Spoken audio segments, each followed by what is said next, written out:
into Sports Time. Bryant and Brett with you. Landon Schmidt producing. We're Sports Time. We're with you for the next 3 hours. A lot to get into today. Tigers, they were in action last night. An easy win over South Florida. All-Star Weekend is here. A really good weekend of college hoops, so a lot to get into over these next 3 hours. But, Brett, how are you this afternoon?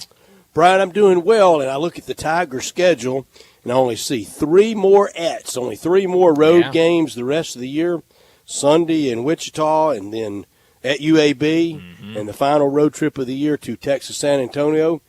And that's the end of kind of any nerves around damage being done potentially to, I think, a very good Tiger seed. We'll know a lot more tomorrow when the 16's are revealed.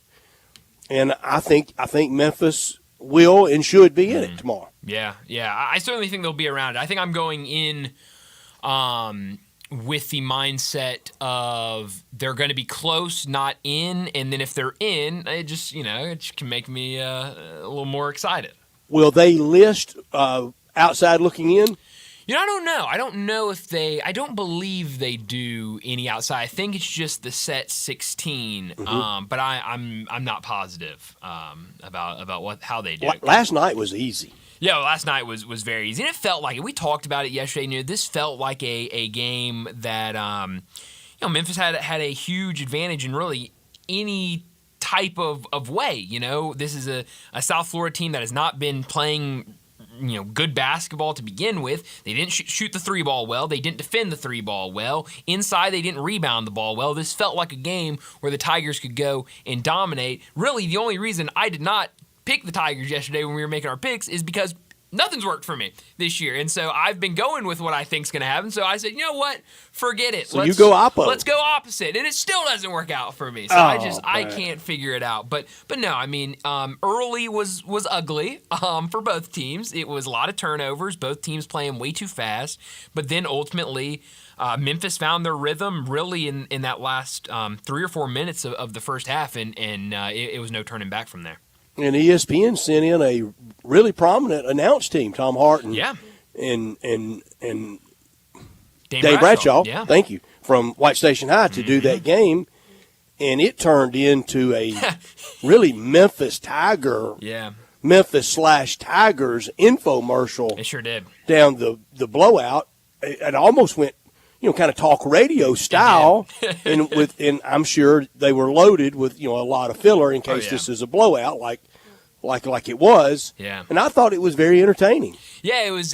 I was watching at that point. I was watching with my dad last night, and he was like, man, because they came back from a break, and we were talking about 1 versus 2 and how Memphis was notably a 1 versus 2. Had great video from that game. That was awesome when they threw that clip up. Sure was. And after a couple minutes, my dad was like, man, they sure are talking about this 1 versus 2 for an awful long time. And I go, well, that's how you want it. You want a blowout where they're not even talking about the game anymore. They're talking about other things because it is already – the game's already over, and that game was already over, and they were talking. Dame Bradshaw had a good story about him working out here in Memphis, and Penny Hardaway and Lorenzen Wright working out in the same gym, and him working out with him. So it was fun towards the end of that game when you knew, hey, things are comfortable, we can relax, and we can just have fun the rest of this game. Sure could. Now, I liked when Dame Bradshaw did his all Penny team in the Penny years. Yeah. Very guard heavy. It was, So it was Jeremiah Martin, Kendrick Davis, Alex Lomax, DeAndre Williams. Help me on the fifth. It was Precious. Precious Achua, naturally. Yeah. Well, good reason. Doing pretty well in the NBA. Sure is. Yeah. So and then I love the part where he said Dame Bradshaw said he had this list of guys that he was going to go through with Penny Hardaway, and that he got through 4 of them or maybe even 5 of them. He goes, well, you can't forget about Alex Lomax. Alex Lomax was so important to what we were building here at the time, and even now. And he said, I had to leave somebody off that I wanted on Penny's list, and he at first didn't want to say it, and then he goes, it was Jalen Duren. And it just shows you, some of those guys that have come through here that have played under Penny Hardaway have been really good. But that was fun. That list was good. To dislodge one of those 5 players, what must P.J. Haggerty do the rest of this year to do it? How about nothing this year? Come back next year. You come back next year and you do the same thing.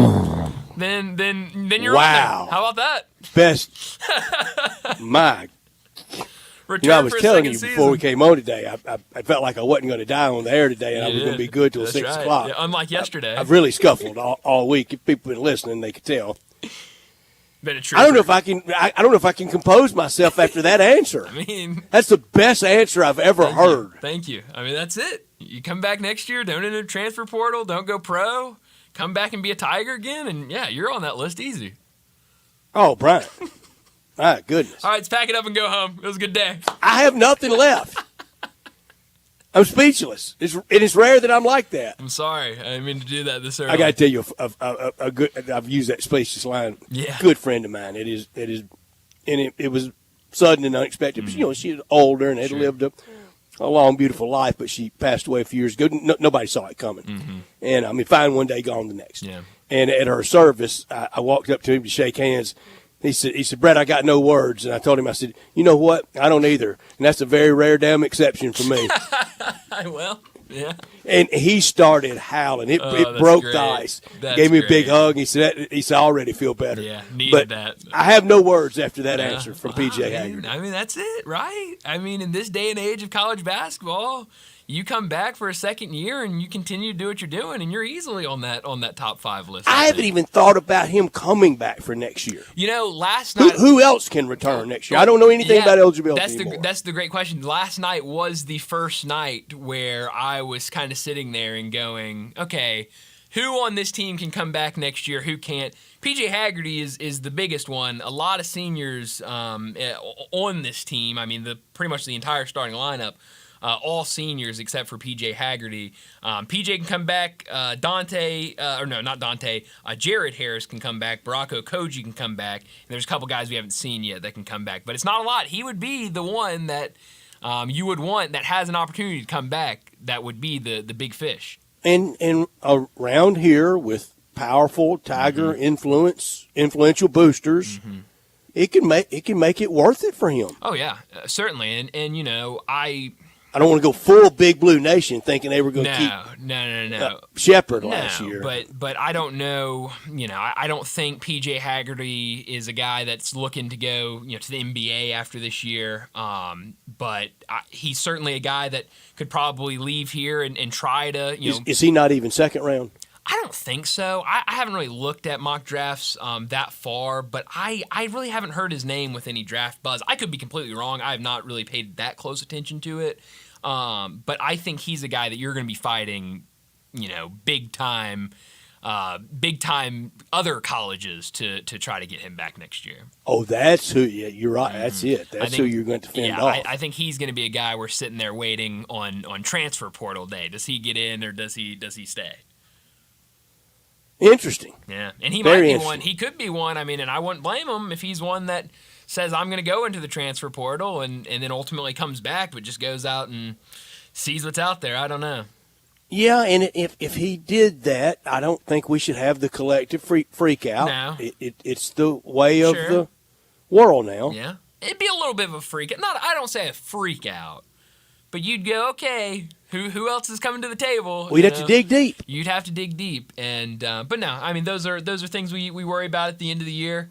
Not right now. We can enjoy what he's doing right now, and he was great last night, and he's been great all season. You know what? I know of 2 big Tiger supporters. Oh, yeah? They don't have to dig very deep. No. Bill Laurie and Fred Smith can dig real shallow. Very, very. I don't even know if you'd call it digging.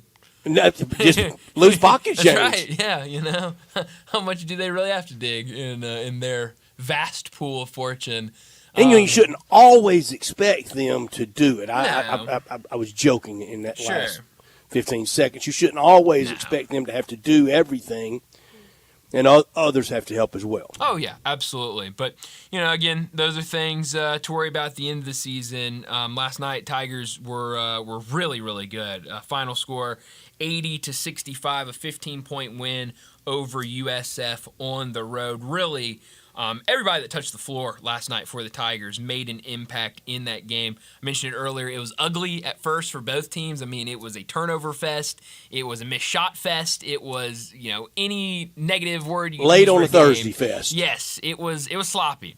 But then about the 4-minute mark of the game of that first half, Tigers come out of a timeout. They set up a wide open Tyrese Hunter 3. He knocks that down. They end up going on, I believe, a 15-6 run to end the half. And really, that separated them, and there was really no turning back in the second half. I think most of us know that the guard play for the Tigers, led by P.J. Haggerty, is probably the key to how long this season will go. Yep. The more and more I watch these games, when I see an active, engaged, running, jumping, athletic, that you can run some alley-oops to, not anything away from the bucket, no jump shots or anything, the more I see the involved, engaged Moussa Cisse, that's when I think they are at another level. Yeah, and he was really good last night. And, that was one where I had a lot of questions about when, Penny made the decision to go back and put Dane Danger in the starting lineup, bring Moussa off the bench. That was kind of one of, okay, Moussa, being demoted, taking that role off the bench, how engaged is he going to be? Is he going to buy in? Because we've seen in the past, it has nothing to do with Moussa. We've seen guys on this team. We've seen guys in college basketball that they're in that starting role. They get moved to the bench, and they don't want to come off and contribute. They don't have that same energy that they would have as a starter. And so seeing Moussa Cisse come off the bench and give Memphis really good minutes. I mean, last night, 9.7 rebounds, 4 offensive rebounds, even had an assist and 2 steals. How he ran the floor, involved he was. It was a really good game. You could tell not that he was the aggressor. Yes, and that's what Brian, you need with him. I'm going to ask this question. I want it for the text line, and save your answer. I'm going to save mine, and I'm going to ask Jason Munns this very same question. I don't ask it provocatively. I don't ask it searching for an answer. I really want to know. Hit us up the text line, 901-360-8255 at the Sissy's Log Cabin text line. The Tigers are now 21-4. They're 11-1 in league play. They're winners of 8 in a row. Are they getting better? Okay. Is this team, is it getting better? Is it improving night in, night out? I'd love your answer. We're going to ask, and we're going to answer those questions with Jason Munns. I'm writing my answer down right now. I have it. It's already up here. Very good. Man, you are ready today. I'm ready. I'm locked in. It's Friday. Not a mail-in Friday. We're ready to go Friday. But no, I last night I thought was. But you've only been there since what, about 8:30 this morning? That's right. Yeah. No, I slept here last night. I watched the game and slept here last night. Now, but I think I don't want to give my answer away. But I think last night was the type of performance you wanted to see from this Memphis team. I think in every aspect. All of the issues that I've seen from this team throughout conference play that I bring up a lot, I feel like they weren't there last night. I mean, they fixed a lot of those issues, at least for last night. When I hear Tom Hart and Dane Bradshaw, and it wasn't friendly announcer stuff, it wasn't nobody's making them say anything. If they didn't want to say anything nice, they probably would have just said nothing at all. When I hear them saying they can win out and win the 3 games at Dickies Arena and enter going into the NCAA tournament at 30-4. I think that's good. I mean, how could you not get excited about that? I mean, if we're talking about you win out, you win your conference tournament. They don't have to throw those bouquets around. No, they don't. Yeah, like you said, if they didn't think that just a little bit, then they just wouldn't even say anything about it at all. But if you let's just don't go there. Exactly. If you're on Selection Sunday, if you're Memphis. And you look up and your last loss was Thursday, January 16th on the road against Temple, you feel really good. Yeah, I think so. And you feel really good. Maybe the last 3. Yeah. So I think, and everything sets up really nice in front of them, I think. So the whole in the neighborhood thing, I got Joe brackets in front of me. Tigers are a 5. All the 5s are Marquette, St. John's, and Ole Miss. Yeah. Well, the Tigers know they belong in that grouping, don't they? Sure, yeah. Just without any doubt at all. The 4s, Michigan State, Kansas, Michigan, and Wisconsin. Fine. Yeah. Yeah. 3s, Texas Tech, Arizona, Kentucky, and Iowa State. Kentucky?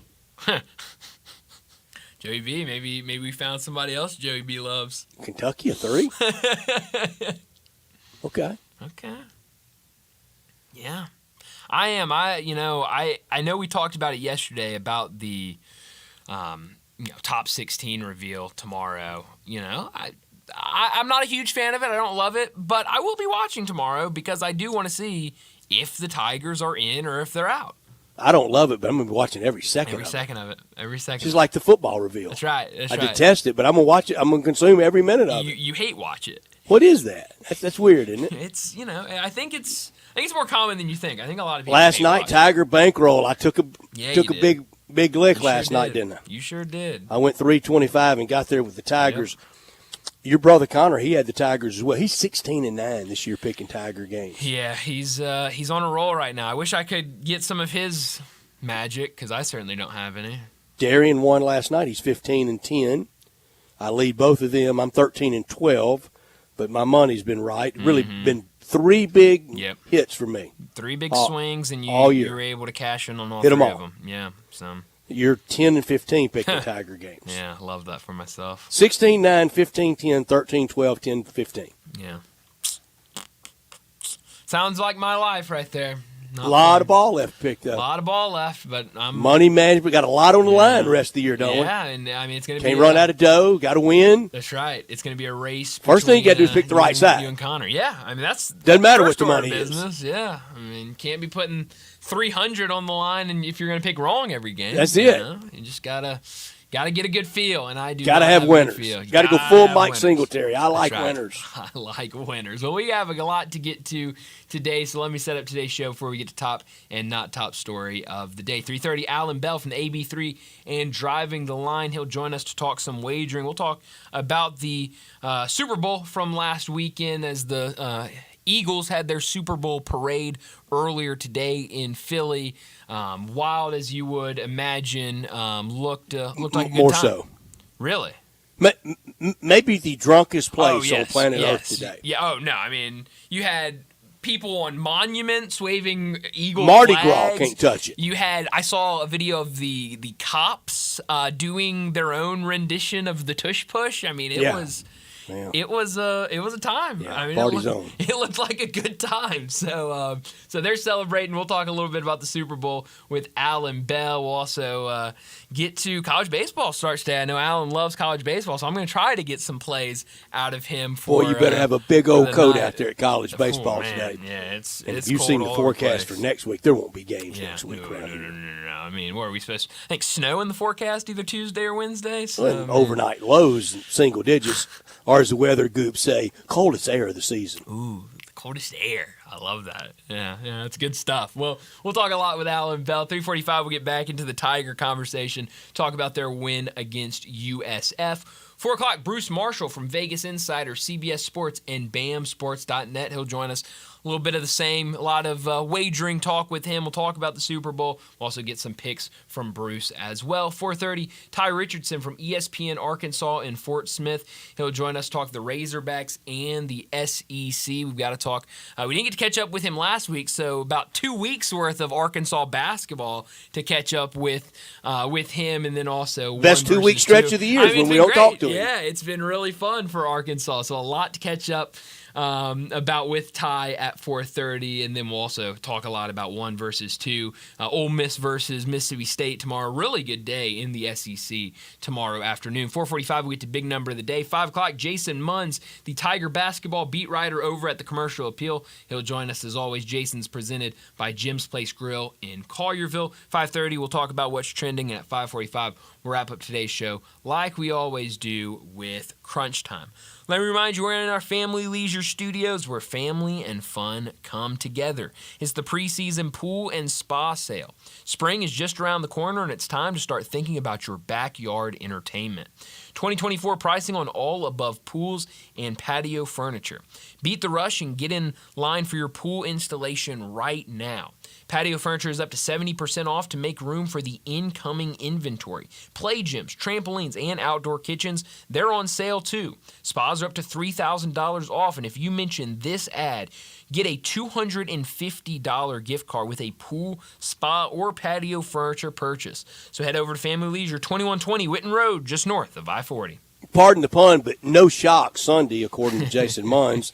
The Shockers are having a yellow out. Of course. And the recognition of their 1965 Final Four team. Yes.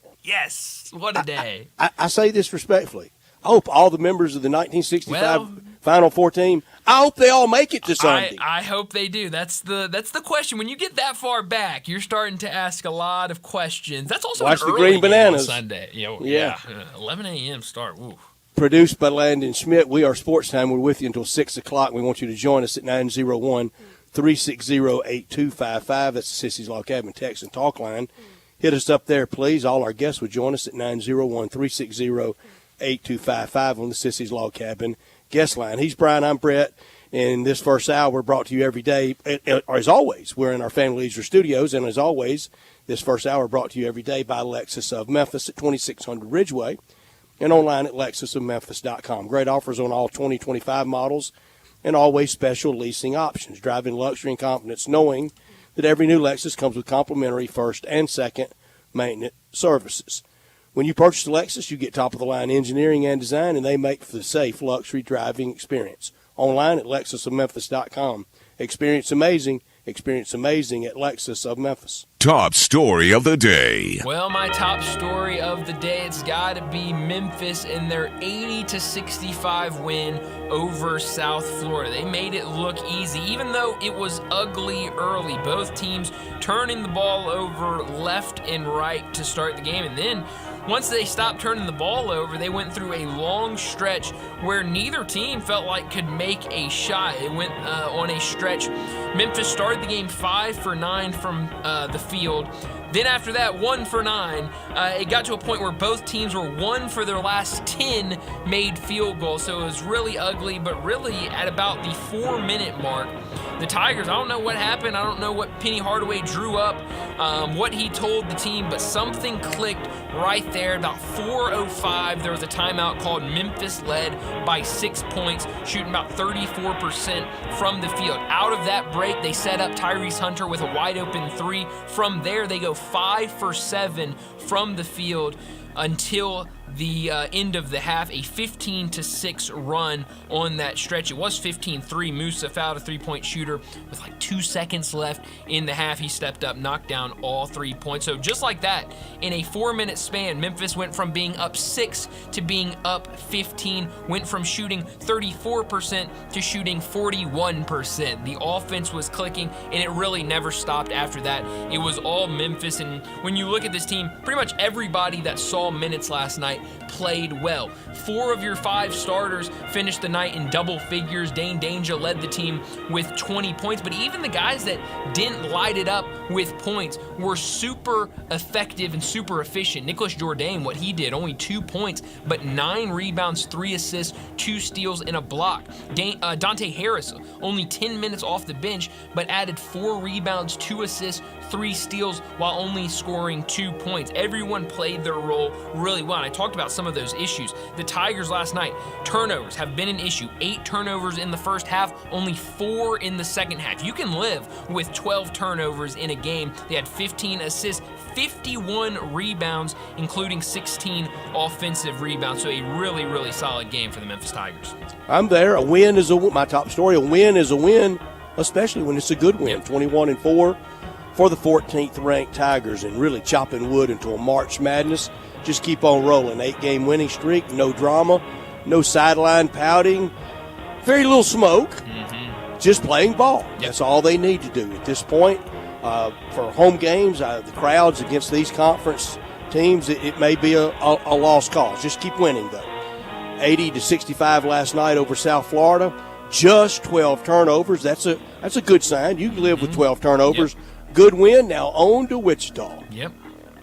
not top story of the day. Well, my not top story of the day is All-Star Weekend is here in the NBA, and it's going to look different. We know they're going to a tournament format. They're trying to change things up after really, in recent years, the All-Star game has been unwatchable. It starts tonight with the Rising Stars. We know the Grizzlies will have two players representing them on the same team, Zach Edey and Jalen Wells, playing tonight. So I know a lot of people will be tuned in for that to see those young guys. Then Sunday, we'll see Jaren Jackson as an All-Star. I keep coming back to this because I'm going to watch. I'm going to have an eye on it. But we talk about it's very hard to watch these All-Star games now because of how far away from the actual game they're getting. Guys are just out there hanging out. But last night, I watched the NHL did away this season with their All-Star Week and instead put together the Four Nations face-off. And last night,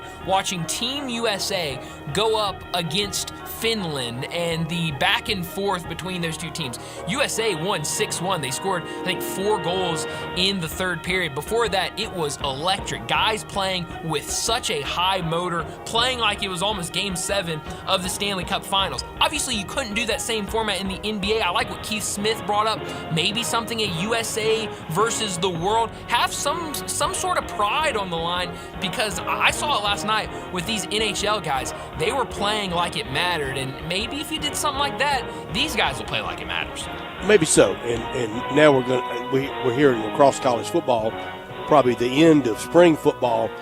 I would sure rather get rid of spring football than have the All-Star games. But they all could be going.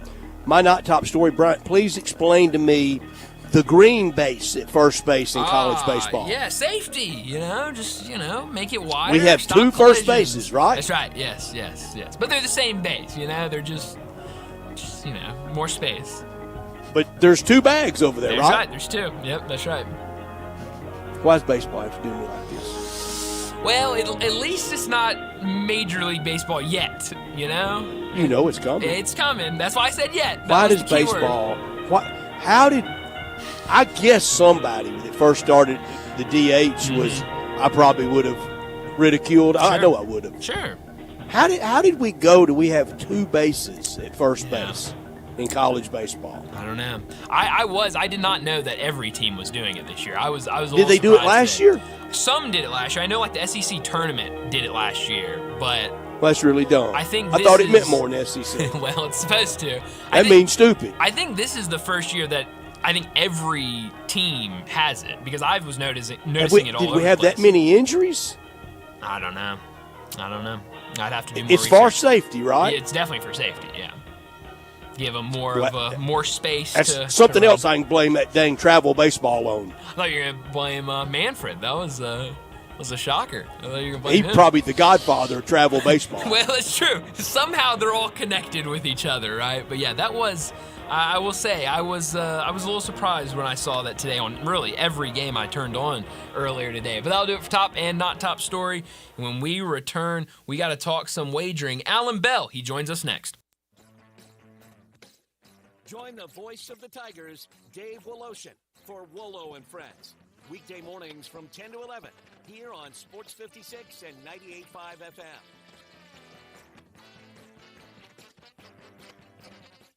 Rick's Powder Coating for a beautiful finish every time. Rick's Powder Coating specializes in automotive, ornamental, residential, and industrial coating. With 2 conveyor lines and the largest batch ovens in the Mid-South, Rick's can accommodate all of your powder coating needs. Locally owned and operated since 2002, Rick's Powder Coating will customize a beautiful finish just for you.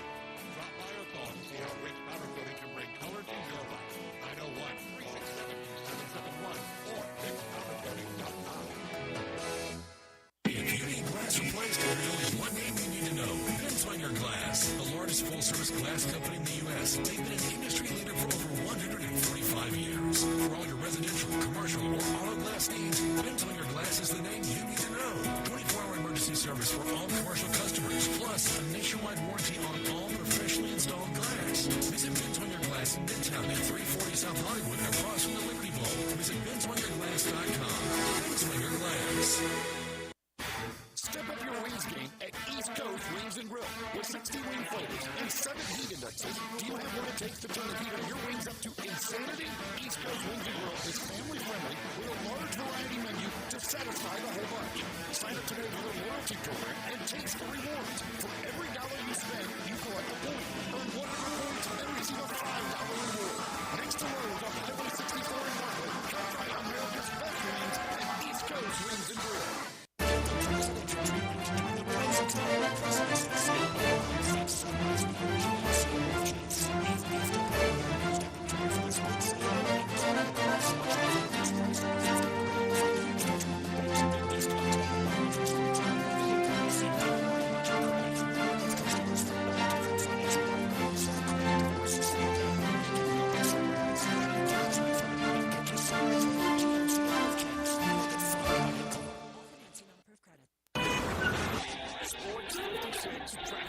Good afternoon. We had that vehicle fire earlier out there on 385 Billmore Parkway going eastbound at Hacks Crossroads. That's had traffic slow headed out towards Collierville. We're hoping it's going to start to improve here in a few minutes because it's been dragging out there for the last 30, 45 minutes on 385 Billmore Parkway at Hacks Crossroads headed towards Collierville. Not too bad right now in the Midtown area. We're keeping an eye on it over here on 240 southbound at South Parkway. Hey, if your lawn needs a little bit of help this time of the year, call Lawn Solutions. That telephone number, it's easy. It's 867-5626. I'm Commander Chuck with your on-time traffic.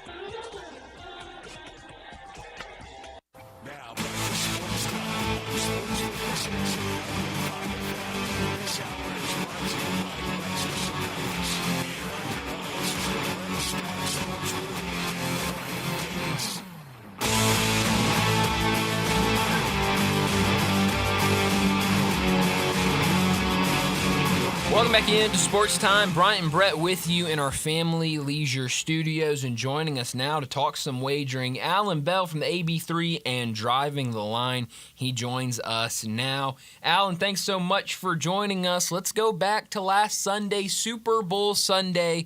We kept track of all of our guests, all of who they had winning, and it was split. I mean, it was pretty much dead even, and everyone thought it was going to be a close game. It certainly was not a close game. It was all Eagles. What'd you make of what the Eagles did against this dynasty of the Chiefs? Yeah, man. First, I appreciate you guys having me back. And, man, my goodness, that was a beatdown. It felt like that Seahawks Super Bowl over the Broncos, when Peyton Manning, when he fumbled, I think it was the first play, and you're like, oh, this game's over. Yeah. It felt a lot like that, The tough part is that everyone wants a Super Bowl that is, one, watchable, right? It's a close, fun game. And then number two, for bettors, especially now with prop betting being so large that, blowouts, man, they lead to really difficult prop betting games. And, we saw that, for a lot of guys, you bet on Saquon Barkley, things like that. But, yeah, man, the Eagles are for real. They're a great football team. Yeah. And if it hadn't been for prop betting last Sunday, I think that TV rating would have tailed off because the ads especially the national ads, they just don't do it like they used to, and really needed prop betting to keep people interested, except for the square games. Mm-hmm. Yep. Oh, you ain't lying there, man. You're 100% right, and that's why you see these leagues that are so focused on finding any anomalies with nefarious sports betting, things like that, because this is, they already know, not that this is the future of said sport, but it absolutely matters, man. Sports betting, you guys know it, man. It's been around for a long time. That's a $50 billion business on itself. So I think we all knew it early. You said very similar to the outdoor cold weather New York City game for Peyton against Seattle. At what point was it was too big for Kansas City to even dream of coming back? Yeah, that pick six was pretty big. I think it was I think it was 17 to nothing. That's right. Something around there. And it might have been earlier than that, right?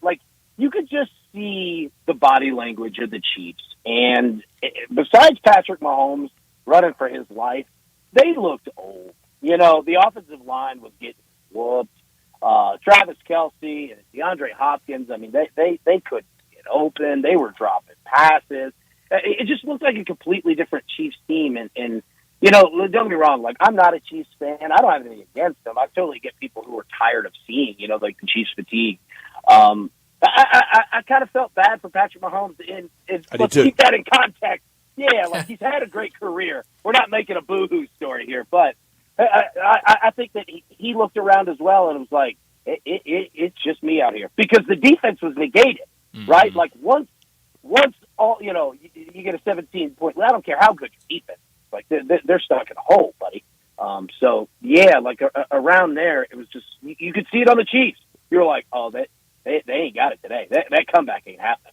Is this the end of the Chiefs dynasty, or do they kind of regroup and have the second run similarly to the Patriots and Brady? Yeah, I think you just said it right there. Like, remember, there was a 10-year hiatus where Tom Brady didn't win a Super Bowl. Now, you also have to play for 47 years or whatever it was, to do that, right? But, nah, man, like, as long as you've got Patrick Mahomes, you're going to be fine.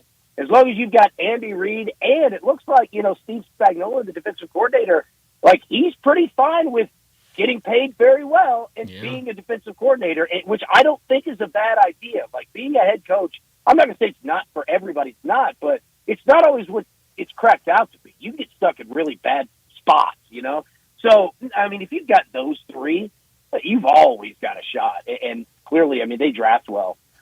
So, no, man, it's not over, but it ain't easy to get there, Yeah, Mahomes at 29, and it all can end with the the next shredded Achilles or some injury. But these quarterbacks are all playing longer. Brady did because really his knee injury that eliminated going low on the quarterback after his knee injury. By rule, you can't do that anymore. It's not like in the 70s when Joe Turkey Jones was dropping Terry Bradshaw on his head. What a name. That is a name. Joe Turkey Jones. Yeah. You didn't mess with him either. No. Heck no. No, I mean, you're right. Like, the advances, in the medical surgeries, it's crazy. You remember, it used to be an ACL, you tear that, like, it's a year minimum, right? And I've got a buddy who works with some pretty prominent SEC and NFL doctors. Let's just say that. And it's insane. The stuff that he tells me of players that he's like, oh no, they'll be back on, running on the field in a month and a half. I'm like, no way. He's like, yep. Rules in medical have that's added years to all these quarterbacks, and we want that as the consumer. I would have liked to have seen Terry Bradshaw play a little longer than he did. Oh yeah, because then that way I wouldn't have to listen to him announcing. Yeah. Like that's good. And you're right. Like, just the fact that, like, look at the NFL, like quarterbacks, they put all these rules to protect them because, buddy, that is the hardest job to find on planet Earth, man. There are about 16 people literally on the earth that can do that job at a high level, and it might be lower than that. Yeah. You know what I mean? Yeah, it's crazy. Like, these guys are like astronauts, man. Like, just to find that perfect balance is really, really difficult. So protecting those guys, man, is surely important. However, I will say, buddy, it is impossible to play defense anymore, man. Like, I feel so bad for defenders. Like, they get flagged for things. It's like, what do you want them to do? Do a flip in the air? Like, come on, man. No, I mean, it is tough out there. I'll tell you this, Alan. I think my friends think I'm absolutely crazy. Like, I think I think they know it's a fact now because Super Bowl Sunday, I'm sitting there, first quarter's going by, punt dribbles into the end zone. I go, yes, punt got in, that's a touchback. And then at the end of the game, when the game was pretty much over and we were all just kind of hanging out, and I go, wait a minute, is that Kenny Pickett coming in? And then he throws a pass. I go, here we go. I mean, two great picks by you. Kenny Pickett goes down in Super Bowl lore. Oh, man, love it. I know, right? Like, I appreciate that. And, yeah, man, that punch one, just one for a touchback. I was like, this is crazy. And we're plus gonna money. I mean, that was easy. Exactly. And, like, I was with you because I was like, all right, Kenny Pickett's going to come in, and then they ran it 3 times. I was like, all right, we'll see, And then I was like, wait, they might go for it on 4th down, and if they do, he's throwing, and then he threw it. I'm like you, like all my buddies, like that weren't betting that don't bet. They were like, what are you yelling about? I was like, it's an incomplete pass. Yeah. It's great. Something about Philadelphia and their backup quarterbacks in Super Bowls. It's just it's a special thing. Out, doesn't it? Yeah, it sure does. It's good stuff. So I guess the question now, and it's a question for a lot of people, is Travis Kelce. What does his future look like? Do you think he plays again next year? Or do you think he calls it quits? Yeah, that's a great question, man. And like if he doesn't play another snap, clearly a Hall of Fame, one of the best tight ends of all time, and a heck of a career. Yep. Right. And I'm glad that we saw a lot of players that when their seasons ended at whichever point, no playoffs, beginning of the playoffs, whatever, they start talking and saying a bunch of stuff. It's like, buddy, take a minute, relax, like take a minute, And I'm glad that Kelce said that, and I was glad that Mahomes, when he was asked that after the game, he was like, first off, that's not my decision, 2, he's like, that's my buddy, man, and he's been around this before. He's going to take some time, and he'll get back to us. And even Kelce said it. I thought that his verbiage of what he said was that's a great sign of a guy who gets it and thinks about his team before himself. He said, I've got to make sure that my heart is in it. And what he means by that is it's not fair to everyone else if I'm coming back and playing. Maybe, I'm getting paid good money. I like being, on the field, a star. Like, he wasn't worried about all that. He was like, I've got to make sure I'm doing it for the right reasons because this is a team effort. And that right there is why the Chiefs win, man. Like, I know that they lost the Super Bowl, but those guys, like, they've got their heads on right, and they understand, that this is about the team. And if you don't have the heart for it and you're not in it for the right reasons, it's going to hurt and affect everyone else. And you've got the right to fail, but you don't have the right to cause others to fail. And he knows that. That's why I always dig Travis Kelce. A lot of people might not like Taylor Swift, but I dig Kelce. He's a real one for sure. Well, of these 3, kind of in the same time frame of playing, I think Tony Gonzalez stands above these 3. Then who would be next? Kelce, Gronk, or Jason Witten? Oh, man. Antonio Gates is somewhere in there, too. For sure. For sure. Yeah, it's tough. Yeah, it's tough. You're right. Like, you have – like, tight end feels like it would be easy, to kind of Mount Rushmore this thing, but it's not, man. Not. Like, it's one of the hardest. I'm with you. Like, we could say, like, Gonzalez is 1A. He's the guy. And I wouldn't argue it. I wouldn't even think twice about it. Say, yep, couldn't be. Yeah. Kelce's numbers are there. Gronk's numbers are there. Gates, Witten, those guys are there, man. I would say, yeah. And for old folks like me, John Mackey, Mike Ditka, Jackie Smith. Yeah, 100%, man. Like, I'd put Kelce, too. I think his longevity, and I think that his numbers and his consistency for a long time. And look, Jason Witten is certainly up there in regards to doing that. But I put Kelce, too.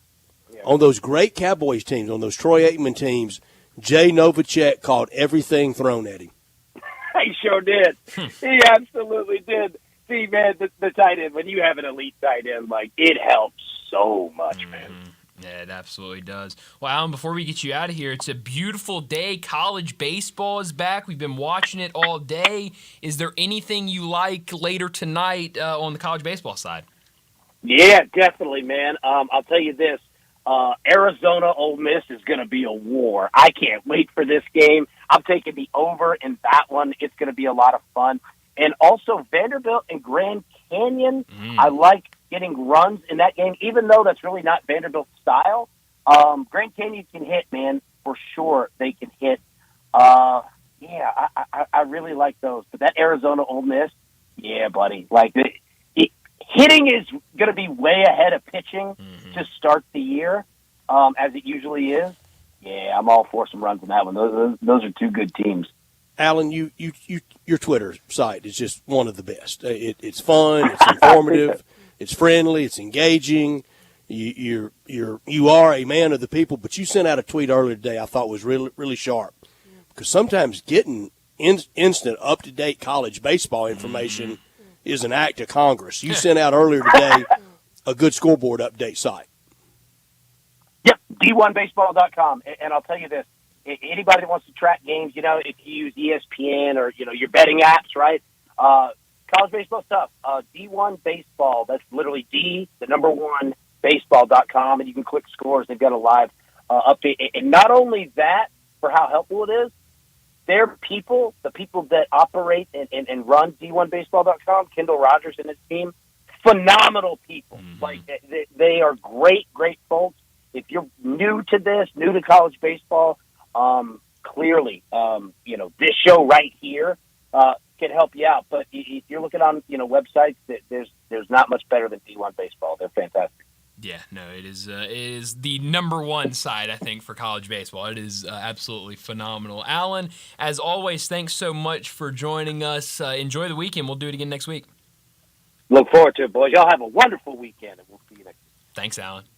Alan Bell joining us from the AB3 and Driving the Line. He joins us every single Friday to talk some wagering. Let's go ahead and get to another break. When we come back, we got to talk more about the Tigers and what they did last night against South Florida. We'll do that next on Sports Time.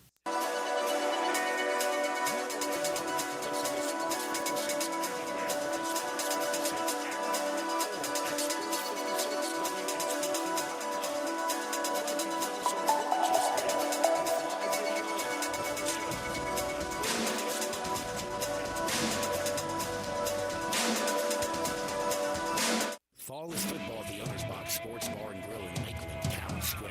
Monday through Friday, it's happy hour from 3 to 6. $1 off all draft meals, $5 off meal drinks, $4.50 for house wine, mozzarella sticks, queso, $4 a day. Friday night ice cream, 7 o'clock. Dine in and buy Joel Wednesday, 5 and free. I'll watch college football every game. All in the Owner's Box Sports Bar and Grill in Lakeland, Highway 70. Fall is football. Locally owned and operated for over 40 years, Automatic Gates Construction tailors custom gate solutions for all your residential, commercial, and industrial needs, including repairs, maintenance, and installation. Automatic Gates Construction specializes in designing and installing automatic gates and fencing that seamlessly blends security, functionality, and aesthetic appeal. Elevate the safety and efficiency of your property with a premium gate solution. Automatic Gates Construction at myautomaticgates.com.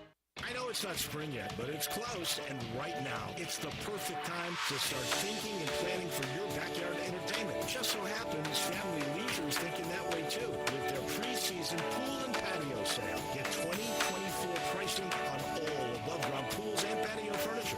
Also, secure your spot for pool installation. That way, you can go ahead and start making plans.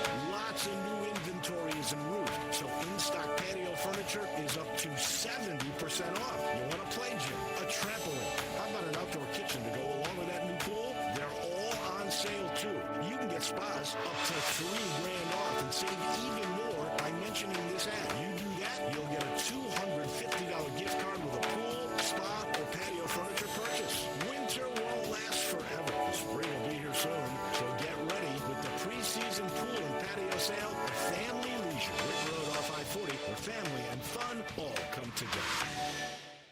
It's the Mitsubishi Motors Spring Sales Event at Gossett Mitsubishi on the Pike. 2024 Mitsubishi Mirage. We Gossett. $249 a month or buy for $18,410 gets 43 MPG. 2024 Mitsubishi Outlander Plug-in Hybrid PHEV. Compare to Mazda CX-90. Better range, better warranty, and we Gossett at $299 per month or buy for $42,900. Ready to upgrade your ride? Get 2024 Mitsubishi Outlander. $399 a month or buy for $29,460. Plus, get peace of mind with Mitsubishi's 10-year, 100,000-mile powertrain limited warranty. Get to Gossett Mitsubishi today to start your year off right. 1870 Covington Pike and 24/7 at MemphisMitsubishi.com. If you want it, we got it at Gossett Motor Cars. MSRP 18410, PHEV RZO 59821, MSRP 489, Outlander RZO 67325, MSRP 33210, includes all rebates and incentives, PF 895, excludes tax on license. See dealer for complete details. Offer valid through end of the month with approved credit. Dealer stock only. Drivers who switch and save with Progressive could save hundreds. With that kind of money,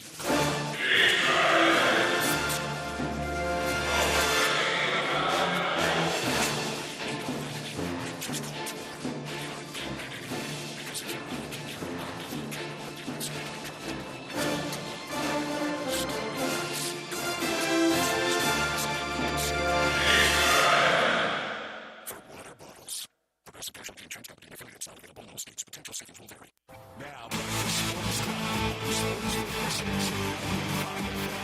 This hour is brought to you by Lexus Cars. Here are your hosts, Let's Talk Sports with Brian Gates.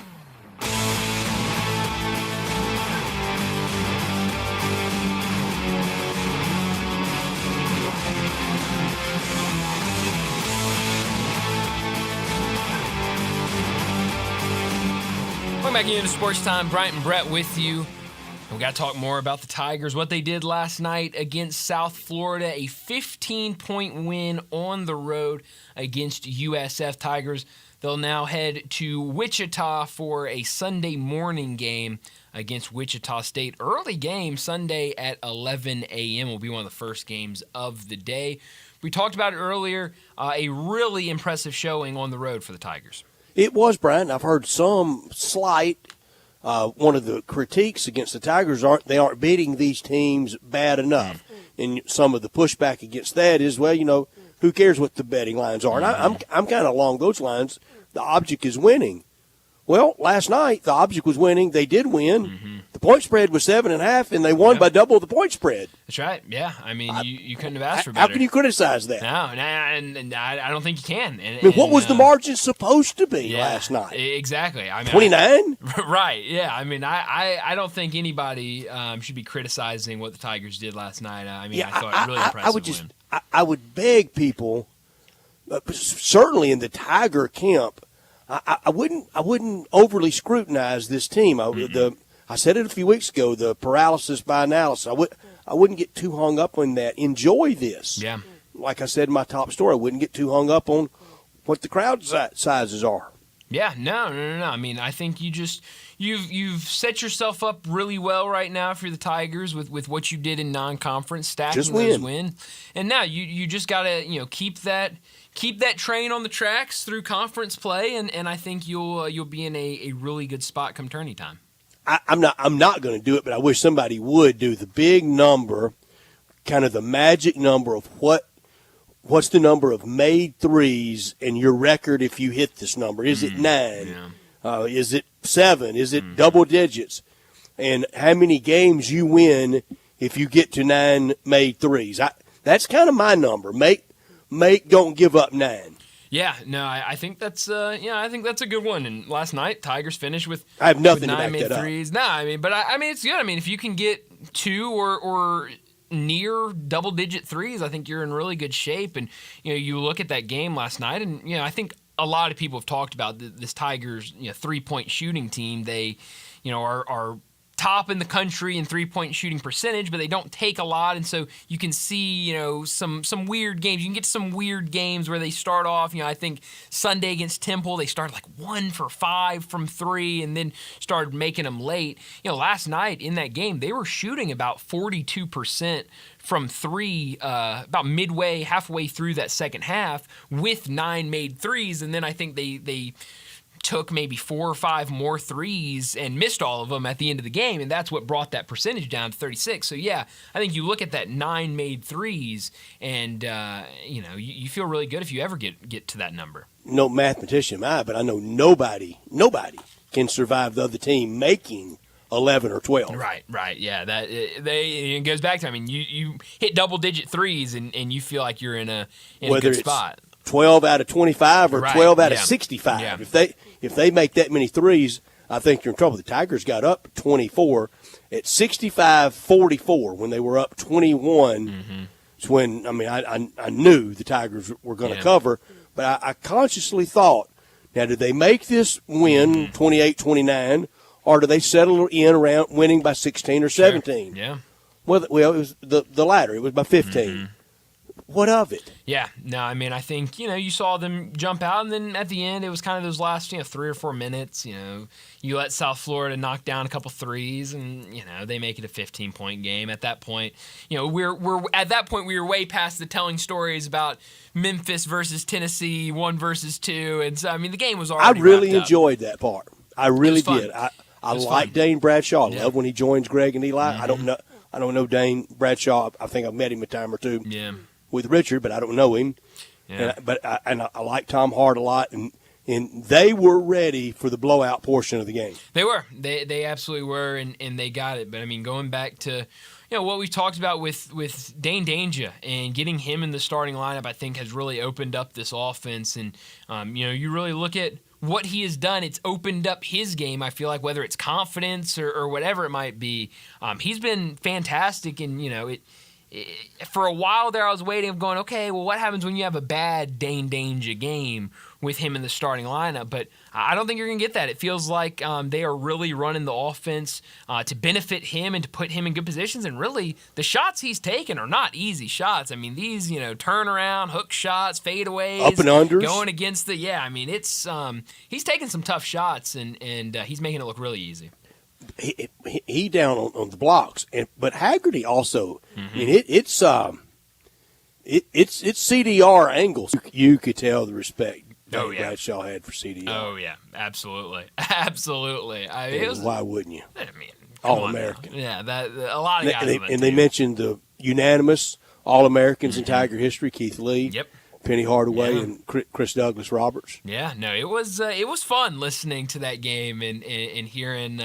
Like you said earlier, you said it to start the show. I mean, it really go to White Station High. You need to know Tiger basketball. I mean, and it became in that second half. It became a Memphis Tiger infomercial. That's what it was. I mean, it was a let's tell you about the Tigers and the history. And honestly, I bet you Dane Bradshaw would have loved to have played there. Yeah.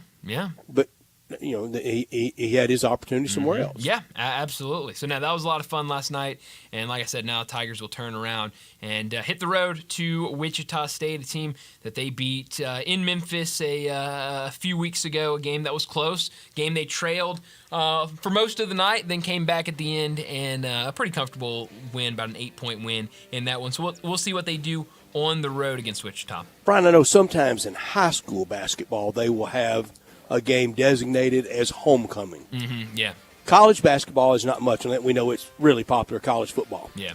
Next week, after a win at Wichita on Sunday, next week, we need to propose that on Sunday afternoon against FAU, that is homecoming. And it will give people that if you hadn't been there all year and you're afraid you might stand out as being a front runner, come on home. Yeah. Come to a game. Why not? I love it. It's a great idea.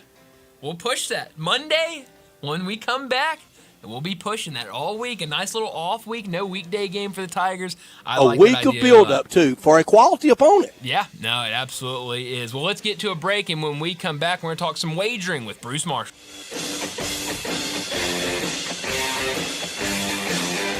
Owning your own home is wonderful, and buying your own home can be wonderfully easy. If your agent is Margie O'Neill of Remax Expert, Margie has over 20 years of experience in helping folks just like you find their new home. Buyer's market, seller's market, up or down markets, Margie has sold them all with a dedication that makes it easy for you to buy your new home. Margie O'Neill at Remax.net. That's MARGIE.ONEAL at Remax.net. Or call 901-685-6000 for your new home. Margie O'Neill makes it easy.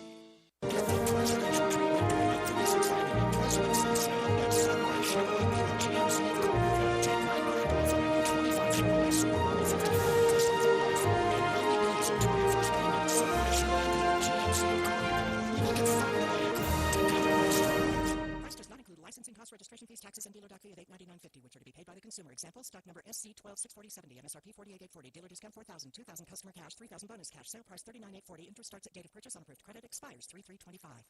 I'm so excited. I had a feeling you'd be excited. That doesn't even begin to describe how I feel about the new Central Barbecue location on Central. Well, technically, it's the same location. Same location, but a very different Central Barbecue on Central. I get what you're saying, but I don't want to confuse people. The new Central Barbecue location on Central is the same place as the old Central Barbecue on Central. But it's so much more. It's big, for one thing. It is a whole lot bigger. Well, I think it has to be. Because everybody in Memphis is going to be flocking to the new Central Barbecue location on Central. Where the old Central Barbecue on Central used to be. Details.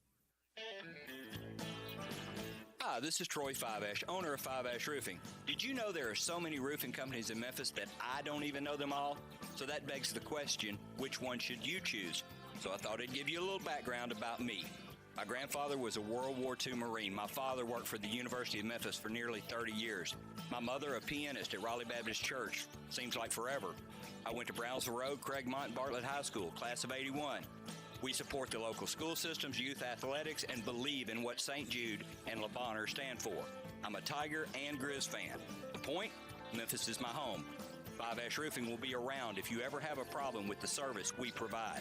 Five-Ash Roofing, fair, honest, and ethical, with deep local ties in our community.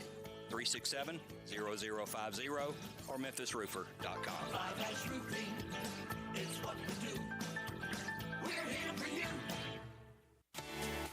At Jason's Deli, when you're dining in or picking up curbside, you can expect wholesome food and no surprises, just delicious sandwiches, crisp salads, and quick quality meals made with the freshest ingredients and no artificial trans fats, MSG, high fructose corn syrup, or artificial colors and dyes. Around here, a lot of thought goes into what we put into our food and what we take out of it, because you're not just taking a bite, you're getting a taste of who we are. New items are constantly being created to expand our menu for all tastes and special diets with vegan and gluten-free options available. Convenience and on-time delivery you can count on. It's just a click away at jasonsdeli.com, so whether you need to feed 5 people or 5,000, the team at Jason's Deli, they have the credentials and the commitment to keep you satisfied. Freshness is nearby at Jason's Deli with locations at Ridgeway in the Park Place Center, Poplar and Highland, Germantown Road in Cordova, and on Goodman Road in Olive Branch. Jason's Deli. It's wholesome food and no surprises. Sports 56 traffic. Good afternoon. We've had plenty of radar out here within the last hour and a half on I-40 as you work your way out into Fayette County. It's trying to build through Midtown, just in a couple of spots. I-40 over here at Chelsea, I-40 westbound at Danny Thomas, headed across the Hernando de Soto Bridge over into West Memphis. Seems to have picked up quite a bit. Headed south of Memphis, still not bad on the interstate. It's moving. 55 southbound down through South Haven. Weimer's Jewelry, 7525 Highway 64 is your full-service, family-owned jewelry store right here in Memphis. I'm Commander Chuck with your on-time traffic. Sports 56, WHBQ Memphis, and W253DF Memphis, with Dave Woloshin, weekday mornings from 10 to 11. Joining the guys every Friday is college football historian and Vegas legend, Bruce Marshall from Vegas Insiders. CBS Sports, Vegas website, VegasSports.net, for over 30 years on Memphis Radio.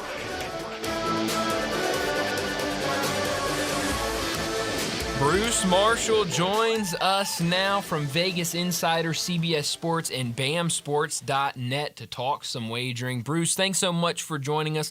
Let's go back to last Sunday, Super Bowl Sunday. It was the Eagles all over the Chiefs. I certainly was not expecting a blowout like that. Brett was expecting a game that wasn't very close. What did you think of what the Eagles were able to do last Sunday? Well, Brett was right. Yes, it wasn't that close. It wasn't that the score. It was a lot more one-sided than that score indicated.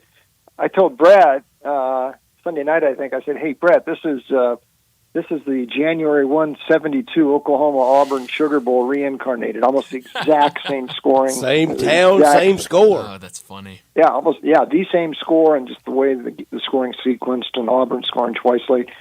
But I didn't really see that coming. I mean, the Chiefs have been winning games in that manner for the past couple of years. All these, close, these narrow escapes, and they seem to keep finding a way to win. But once they got behind, it was pretty obvious early that Philadelphia's defense just had Kansas City's number.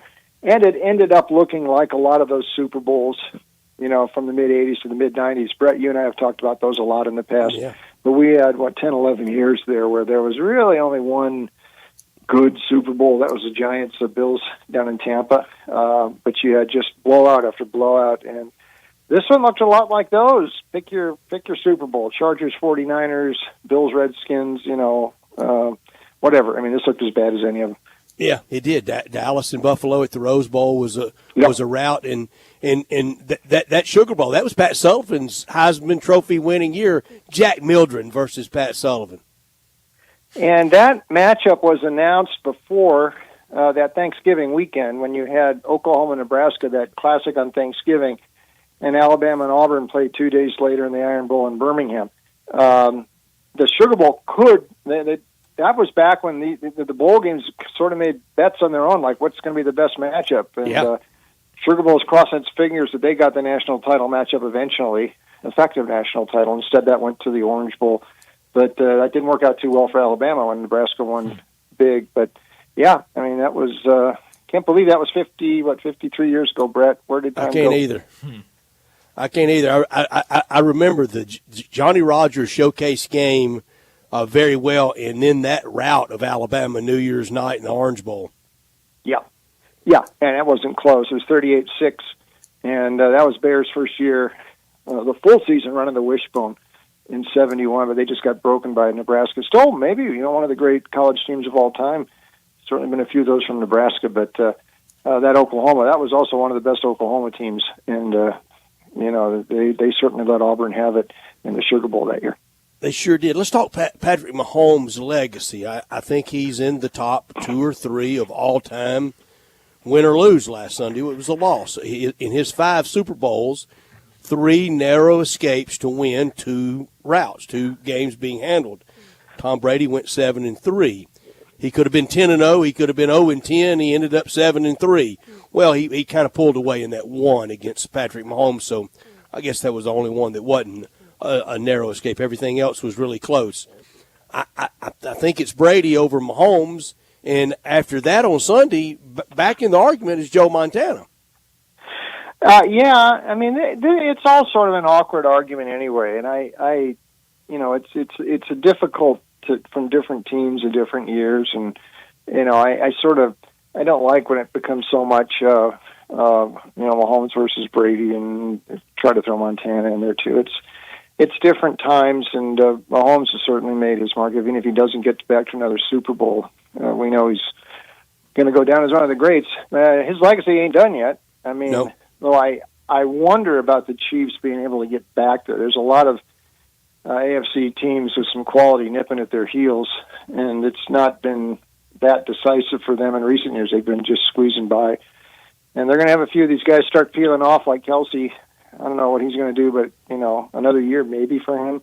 And watching the game on Sunday, I was sort of thinking, if Buffalo was playing Philadelphia here, we would have had a crackling good game. Probably like that game late last November 23 in Philadelphia that went to overtime. I sort of regretted then that we didn't see Buffalo in there.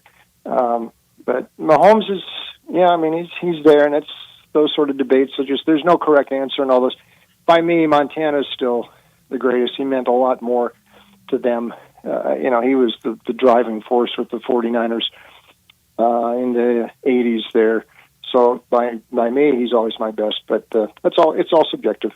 And if we kept it to just Super Bowl Sunday, just Roman numeral Sunday, Terry Bradshaw and Troy Aikman are in the fray. Yeah, sure they are. I mean, Bradshaw, all those that he won, in the 70s, he didn't lose one either. And so he would certainly have to be there. Aikman, he won 3. But it's tough because, there's a lot of great quarterbacks didn't win a Super Bowl. It's a team thing still, and it just, Marino only got to 1 in his second year, and he never got back to 1 after that. It wasn't his fault. His teams weren't quite good enough. It took John Elway a long time before he won his first, and he won 2 in a row at the end of his career. So it's all a subjective debate, and it's just, I mean, so much of this comes down to, Mahomes, Brady stuff, and I really wish it wouldn't do that. Who is the best quarterback to never win a Super Bowl? Is it Fran Tarkenton? Is it Jim Kelly? Could be Jim Kelly, could be Tarkenton, could be Marino. It's Marino. It could be, and I don't want to say Phillip Rivers. I don't know if I'd put him. Dan Fouts? Fouts would be probably in that Kenny mix. Anderson was a good ball player. Ken Anderson did. He got to a couple Super Bowls, and gave it a shot there. He got that one Super Bowl he got to. It's Marino. Yeah. But I'd say, Tarkenton and Marino are, two that come right to mind to me, who were two all-time greats who didn't win it. But it would not be Joe Cap, would it? No, he just had that 1 year. For that 1 year, he was as fun as any quarterback I ever saw. But no, he probably wouldn't be in that mix. You had to be tough to wear the single bar, didn't you? Yes. Oh, God, yes. Absolutely tough. You're just begging for your nose to get lopped open. Yeah, that's a look right there. Yes, and he led with his face a lot, too. He so sure did. He wasn't happy until that nose was laid open. Right. That's great. When you look at this Eagles team now, I mean, I talked about it a lot last week of, where they ended the season last year and where they started this year. I mean, I think a lot of people forget that, Sirianni was going back and forth with fans at the beginning of this season after a game, but it feels like it's going to be much different going into that next season. I mean, with this buildup of what they have right now, they could very easily be in the same spot a year from now. Or does he become Doug Peterson? Oh, well, that's a good question. Or yeah, he could. I think Howie Roseman is the one connecting link here now to a couple Super Bowls, and the way it's like a different crew. I mean, since they won the last one in 17, 7 years, they've gotten back twice since then, and they won another one. So Roseman seems to know what he's doing. Yeah, that's a couple of things about Philadelphia. One, I mean, I think the adding of Vic Fangio, plus they had some pieces defensively that they picked up very shrewdly by Roseman, and in the draft, helped them a lot. And I think they should be right in the mix again next year. Don't see why not. They'll have to keep Saquon healthy, but I think with two things. One, Jalen Hurts, another example of a star quarterback who was a little bit under the radar, and the draft people overlooked him some. He was a late second-round pick when he came out. Boy, it's a nice story with his career, too. But I almost think Saquon maybe is changing the dynamics a bit of how these teams look at how they should construct their rosters. And too many guys who focus on the draft and all that gobbledygook we hear every April talk about running backs, and they're not that important anymore. Just don't waste a first-round pick on them. I say baloney to that. You want great players wherever they play. It's sort of like saying, okay, you don't need any centers in the NBA anymore. You need a great center. A great center will find a way to make it work.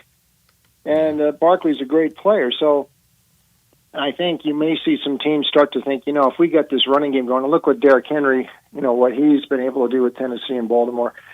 Not that Baltimore got any further this year, but they were certainly more dangerous with him. And I jump ahead to April here, and I wonder about Ashton Genty, who to me is the most Saquon-like back I've seen since Saquon. And I think he is going to make a huge difference, positive, for whoever drafts him. But the way I'm hearing it, nobody's thinking of maybe Dallas, at 12, but they've got some other needs. Denver at 20. If he's still around, I think Denver would go for him there, but I don't see Genty really at the top of a lot of lists, and I think he should be. He could make a Saquon-like difference, I firmly believe, for whatever team drafts him. Bruce, I'm with you, and it's why I proudly cast my Heisman Trophy vote for Ashton Genty. I didn't have the winner. I was happy for the winner, and it seems like a very nice young man and a real good ball player, and I think on his way to a great NFL future. But when you look at all those carries and the entire focus of the other team was to stop him, and Genty had to carry his team into the college football playoffs, into having a bye, by the way, and no fumbles. He never turns the ball over. Yeah, and he's durable. He breaks tackles, which is an underrated thing that a lot of people don't talk about, the running backs, but that's a great quality. Plus, he can go the distance like Saquon. I really think he's the closest thing to Saquon we've seen since Barkley came out of Penn State, 7-8 years ago. So somebody's going to be really happy taking him, but let's just watch on draft night and see who keeps bypassing them. Teams that could use a great player like that, and somebody's going to get very happy taking him, I think. Yeah, I certainly hope it's the Cowboys, but I guess I'll keep my fingers crossed that they finally do something I want them to do this offseason. When you look now, I mean, no football. Football is over now. We switched to basketball, and now we've got the All-Star break. Do you like the changes to All-Star Weekend? Do you think that this will have any effect on the guys? It could, but I'm not going to watch, and I'm not. I stopped watching the All-Star game. Yeah, I don't blame you. Several years ago, so maybe it does. The NHL's trying something different this year to actually have an actual competition with the Four Nations thing, which I think is a little better idea. But the NBA All-Star game, it's sad sort of what's happened to all of these, and nothing sadder than the NFL Pro Bowl and looking what's happened to that. Yeah. But no, I will not be paying any attention to the NBA this weekend. Bruce, for the city of Philadelphia, the two championships, the parade and the celebration today for the Eagles, the Phillies last won it in 2008. 76ers, 83. Hockey, back to the back-to-backs of 74, 75. It's quite a drought in hockey and basketball, isn't it? It is. When they feel it back there, although the Eagles are really number one, and even on the sports talk there on WIP and the others, they'll keep talking about the Eagles all year. I mean, listen, there were people going to cemeteries to celebrate with their passed away relatives, or and celebrating with them. And it's so insane there. It's a religion. The Eagles are back there, and and they're passionate for the Phils and the Sixers and the Flyers too. But I think nothing compares to how Philadelphia treats the Eagles. It's amazing now, 50 years since the last Flyers Stanley Cup. I remember that. I've got family and friends there. They still talk about that like it was yesterday, but it's 50 years ago. It's a long time, and the Sixers since 83, and that ain't going to change this year. It's not going to change for the Flyers either. So the Eagles are lifting the spirits of everybody in the Delaware Valley. Bruce, on Philly Talk Radio, I know State College, PA, is way out there in kind of the middle of nowhere, but can Penn State football does it ever break through on day in, day out Philly Talk Radio? Rarely. I mean, I've been there a lot. I listen to Howard Eskin and I listen to these other guys, and Angelo Cataldo used to be on in the morning. It was Eagles, Eagles, Eagles, the whole thing, especially when you get into the fall. You might see, I was back there in October, we were driving around listening, and Ike Reese is on, and they got some other. It's all Eagles, and Penn State doesn't get much coverage there. I mean, Howard's college part of their football broadcast is a real team, afterthought there in Philadelphia. It really is. Isn't Howard their sideline reporter for the Eagle Radio Network? I think he is, yeah, and I think Merrill Reese is still calling the games, for 40-some years for the Eagles, so he's still kicking around. But their domination of the airwaves there in the Delaware Valley is unbelievable. And it's all talk. And even when the Phillies are going there will be some Phillies talk, but not that much. I mean, you even get into April, it'll talk about the draft for the Eagles, and opening day for the Phillies will take a back seat. I swear, Philadelphia is Eagles country, and they're number 1, 2, and 3, really, in that market. Yeah, well, it seems like they're having a lot of fun right now with the parade going on today. Bruce Marshall joins us every week from Vegas Insider, CBS Sports, and BAMSports.net. Talk a lot with them, talk a lot of wagering. Tomorrow is a massive day in the state of Alabama, number 1 versus number 2, Auburn and Alabama. Right now, Alabama, a 1.5-point favorite at home. That total all the way up there at 172.5. How do you think this game's going to play out, and do you like either side tomorrow? I actually don't think that total's high enough, and I would rarely say that about a total in the 170s in college. But, I mean, these teams both, they combine for about 175 per game. Alabama's a top-scoring team in the country at almost 91 per game. They just like to play fast, and Auburn can do that. Auburn will try to slow it down a little bit, but they can run with Bama. It just seems like no matter what foe Alabama faces, they get in one of these sorts of games, and Auburn can play that way too. We'll see. I think Alabama might be built okay to deal with Auburn and Janae Broome. They've got some size, and Broome is a very versatile guy, but you got Grant Nelson, you've got the big kid from Rutgers or Murray around the hoop, though he doesn't play all the minutes. But they've got some matchups, I think, that might cause Bruce Pearl some problems. But it's going to come down. Sears is going to have a big game, and he's going to have to outplay those Auburn guards. Possible he could. I think the over is probably the way I would look. And I've noticed that, Nate Oates, Wimp's, he's barring his wardrobe, and Wimp Sanderson must have left a lot of those jackets for him there, because I haven't seen a coach wear those sort of jackets since Wimp, and that looks like Lindsey Nelson on the sideline with some of those coats that Nate Oates wears. Really does. Jack Buck would wear kind of wild stuff like that, and then later he had to confess that he was colorblind. He never knew he had all those different colors on. Well, there's a funny story about Lindsey Nelson. I guess he served in the war with Andy Rooney, who used to be at CBS. And Rooney, whenever he saw Lindsey, he'd say, Lindsey, you're the only guy who dressed better in the 1940s than you do now. So, it's pretty standard colorful, issue. Really. Yeah. Tonight in the Big Ten, a good one on Fox. I like this Friday night package. Big Ten game, UCLA visiting Assembly Hall against Indiana. UCLA has not ever played in Assembly Hall. In fact, they haven't played in Bloomington since 1956. Wow. December. That was 2 arenas ago. That old Windermere Fieldhouse, which I think is still there, sitting right in the middle of the campus in Indiana.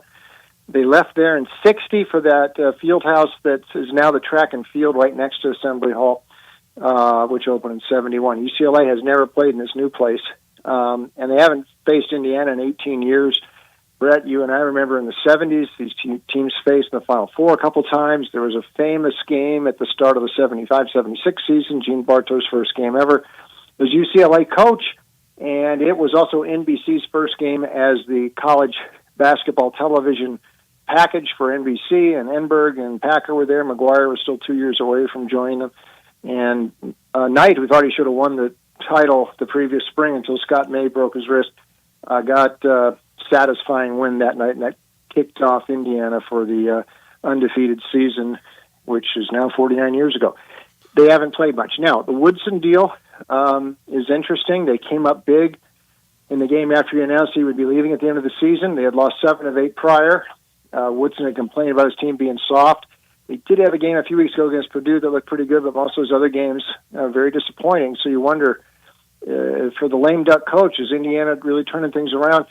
I do know UCLA has turned things around for Mick Cronin, who, by the way, has never coached a game at Assembly Hall at Murray State or Cincy. He is on the at the edge of the list of these potential successors for Woodson in Indiana, though I don't think Cronin will leave UCLA, but we'll see on that. UCLA's won 7 of 8. They covered that game at Illinois. They almost won that. A really nice comeback late. Different team right now for UCLA. The guards are starting to play. Daly is beyond that face injury. And I kind of like UCLA tonight.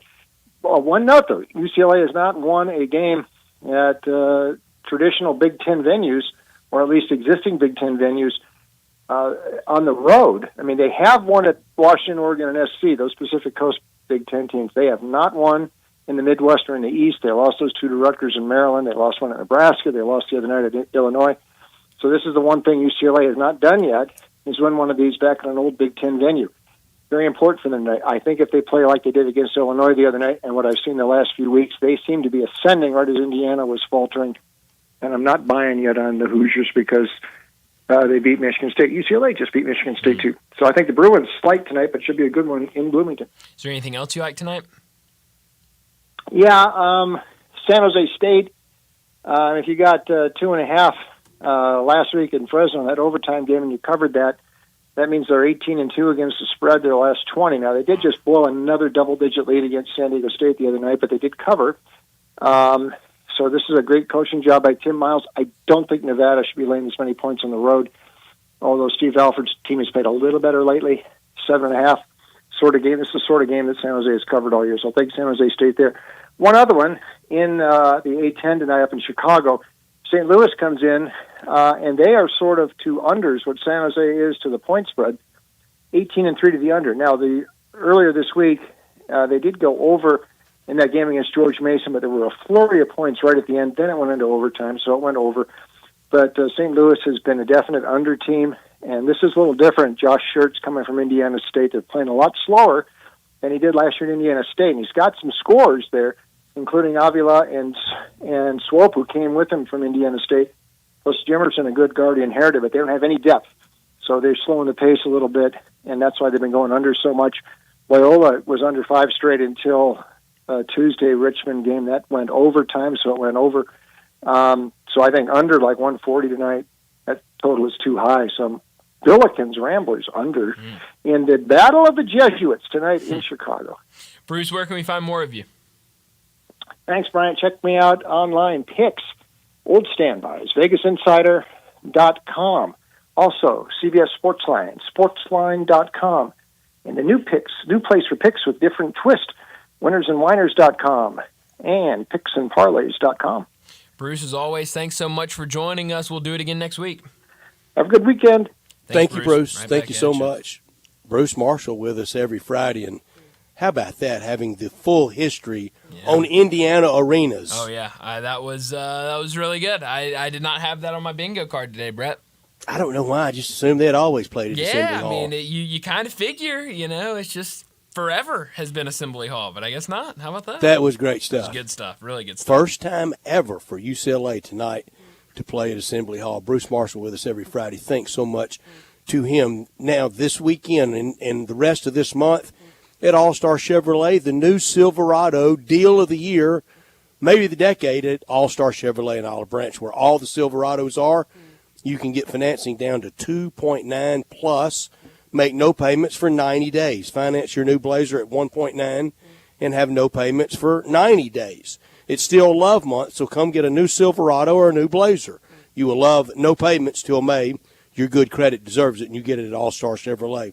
First exit into Mississippi on Highway 78, Kraft Goodman Road. And if you're law enforcement, first responder, healthcare worker, recent grad, educator, military, you get an extra $500 bonus back instantly.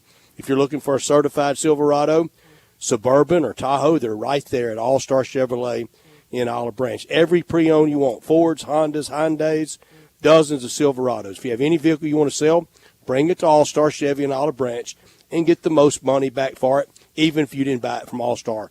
Together, let's drive to All-Star Chevrolet or go to allstarautogroup.com for more information. Well, let's get to another break. When we return, we're going to talk the Razorbacks and the SEC with Ty Richardson. Start your day with Sports 56 Mornings with Greg Gaston and Eli Savoy. Weekday mornings from 7 to 10, right here on Sports 56 and 98.5 FM.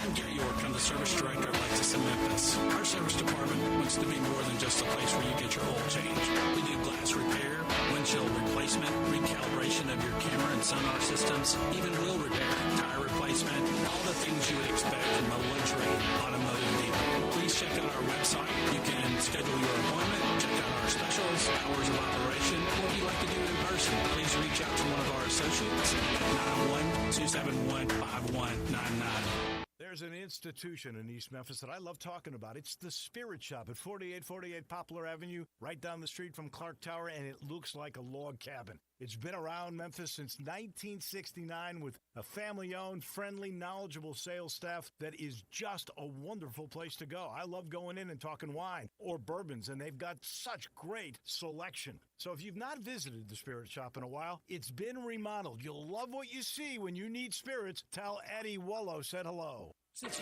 1948, in the alley, the Rendezvous. I'm with John Burgess. John, what's going on in the Rendezvous? Brett, after 76 years, we've decided to expand our product line. Anyone who's tasted our ribs is familiar with our vinegar base. It's now available in the 32-ounce jar. It's so good to base or marinate all meats. I even put a little bit on turnip greens. Something we've been using at the restaurant or in our house has been the Greek seasoning. My father was a cook, but my mother was a chef. And she was the one that put Greek seasoning on everything from a Mediterranean diet to steak. My mom used it on soup, salad, veggies, fish, any meat. It's a great seasoning and a flavor enhancer. My brother Nick figured out salt and pepper is more than just McCormick's and Morton's. He's come up with the perfect blend we use to coat our shoulders and our brisket, and he used to make it for his friends as Christmas gifts, and they loved it. All these products are available on Rendezvous or online for shipping as gifts and in many grocery stores. And if they're not in your favorite grocery store, ask your grocer to stock it. A beloved family affair is still going strong since 1948. Rendezvous. All 650 acquisition fee, 20,000 miles per year, 20 cents excess mileage. K4, SEO 233118, MSRP 25320. Telluride SG 596204, MSRP 41060. Sportage S719 2005, MSRP 30660. Includes all rebates and incentives. Must finance through KFA. Excludes tax filing license 895 PF with approved credit. Dealer stock only. See dealer for complete details. Offer valid through 3/2/2025. It's the Kia President's Day sales event on now at Gossett Kia Southbound Mariah. Hey, what's up, Jeff Allen? Randy, I've got a 2025 Kia K4 LXS for less than $5 a day at $159 a month with class-leading torque and fuel efficiency.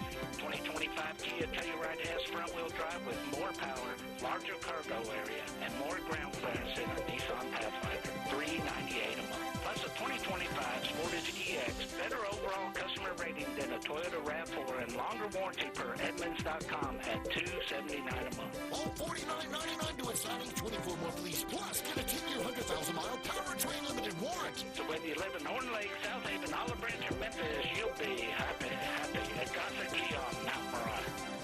This traffic brought to you by Brinson Tax Service. They protect you like family. Sports 56 traffic.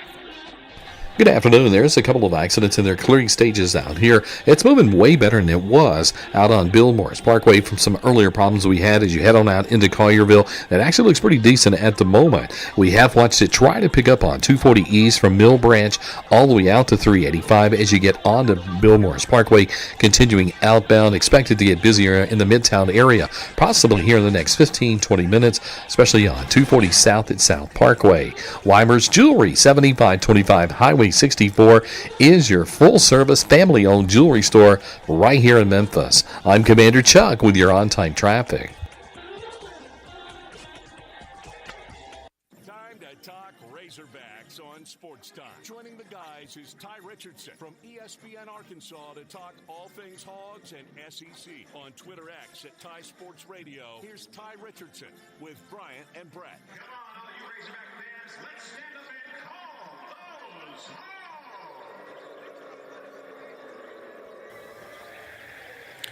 Ty Richardson joins us now from ESPN Arkansas and Fort Smith to talk the Razorbacks and the SEC. But before we get to any of that, Ty, we got to get an update on how last weekend went. You were at the Waste Management Open.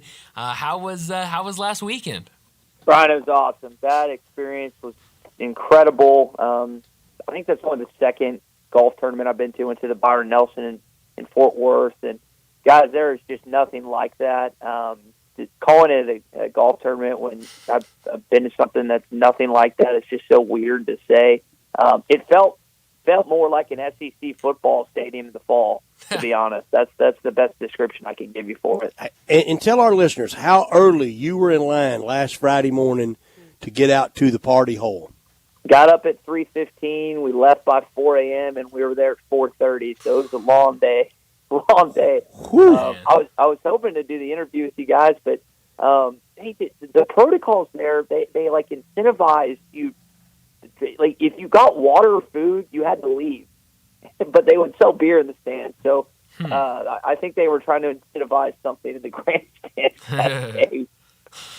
Now, don't they have a brick and mortar sports book at the tournament?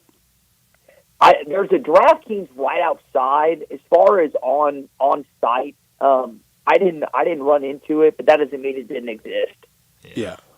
Huh. Were you there for the hole-in-one on Friday afternoon? We were hoping so. Oh my gosh, Stats Bryant, listen to this. So I mentioned that not being able to access water or food without having to leave and then get back in line, and so we were like, all right, let's stay there till about 30. The hole-in-one happens a little after 3 our time. So we're walking outside of 16 after traveling the course, and we hear this roar. I look at my buddies and I said, some dude just hit a hole-in-one.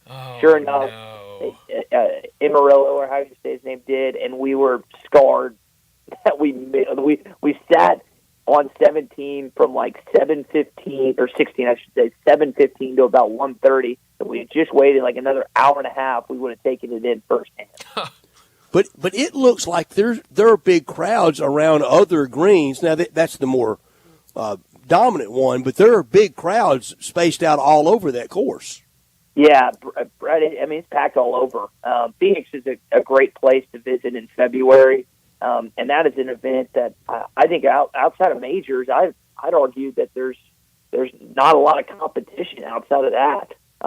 It was just really cool to experience people that have been there, obviously 15, 20 years, however long it's been. They've been coming versus like first timers like me. But yeah, it was packed all over. It wasn't just 16, no question about that, Steph. And y'all were on a good guy golf trip. How was your play? Man, I shot a PR of 84. Wow. So I was happy. The goal is to hit 79 by the end of the year. Look at you. Way to go, Ty. Way to go. I'm trying, man. I need to golf. Oh, we need to go play 9, Steph. But I still want to play with you. I know we've talked. I think a lot, I would break in half if I played 9. We can at least we can just ride the golf cart or something. But no, man, I've got a goal. That's the goal I've set for myself in 2025. Doesn't it feel good when you hit those goals? Now you do know this. I had a local golf pro tell me a long time ago. He said I could take a guy that has never touched a club and go from 115 to 80 in about a year and a half. To get from 80 to 70, I can't do it. Jeez, yeah.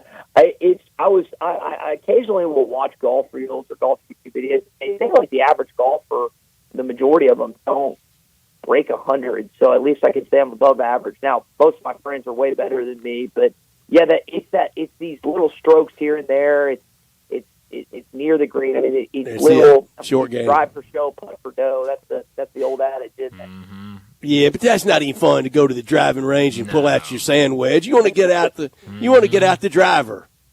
Yeah, I have to say I'm reckless. I've never, even if I'm advised by a caddy or a friend on a course I've never played, I never put the driver in the back. Like I will when I'm 40 and 50 and 60, but I'm 30, so the drivers get pulled out, and the 30-year-old's going to be reckless until he hits the big 40. We jokingly said earlier we missed you last week, and I think since we talked to you last, the best stretch of Razorback basketball this year. Razorbacks. I guess me not talking with you guys is getting some luck. It's been weird because Boogie goes out, they win that first game, and then they've been in games since, even in the losses. They won that game, of course, in Lexington, which I didn't expect. Had a great time after the fact, but then you got to go to College Station tomorrow. You got to go to Auburn, Alabama on Wednesday. Then you got to host Missouri, who has just been unbelievable compared to last season's 0-18. So this is a major stretch. I mean, you got to at least go 1-2. If you somehow win one of these road games, got to get my tomorrow. goodness gracious, the tournament is not just back on the table. It's in your sights at that point, guys. Yeah, Lenardi today with Arkansas in and 14 from the SEC. Now he has Arkansas in the Dayton games, but I think Arkansas would sign up for that right now. Oh, Dayton's beautiful this time of year. Come March, isn't it? Right. I'll drive up there if I have to, man. To be where they were when you were just in the pit of despair to now talking about a possible NCAA tournament team is just remarkable. Now they still have a long way to go. They have they've got a really tough stretch, like I mentioned, with Texas A&M, Auburn, and Missouri. But then you look at the back half, it's not as bad. So if they get by this stretch, at least win one game, then I think they have a pretty good shot to win a couple games and then maybe get 1 or 2 in Nashville. Yeah. So you mentioned the Boogie Fland injury, and I know we talked a lot about that. Since that injury, who have you seen step up and kind of help lead this charge to kind of put them in the position they're at right now? Oh, it's Big Z, Brian. I mean, he's had 50-plus in the last 2 games. I don't think in my wildest dreams I could ever expect him to pull out what he's been doing for this basketball team lately. He's been a menace when it comes to blocks. Arkansas is the #1 team in the SEC in block shots. But the three-point and the other elements to his game is on offense has stood out to me. Now, can he do it against like Henry Coleman and then and Broom and Cardwell and some of those other guys next week. I don't know. But Alabama's got a pretty good front line, and he made them mincemeat. And then he did the same thing to LSU, which we know is not really a good basketball team. So it's definitely big feat, Brian. 25 the other night. I was listening to Chuck and Zim down the stretch, the closing stretch of the game and into the post game, and they said what you said.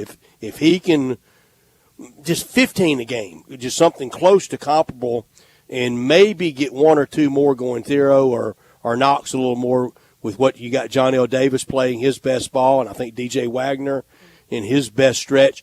And Matt Zimmerman had a good take on Billy Richmond. His athleticism, it doesn't always show in just numbers, assists, rebounds, but he ups the tempo to really good for them.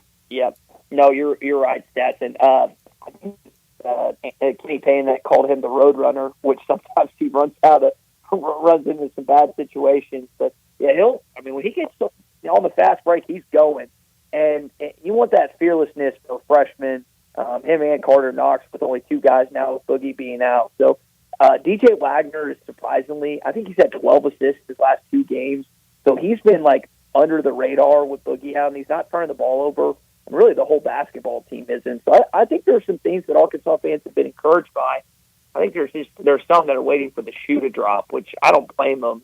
But we'll see how this ends out in the remaining 7 games. Yeah. Well, tomorrow you've got Texas A&M on the road. What do you see happening in that game? What needs to happen for Arkansas to pull out a win?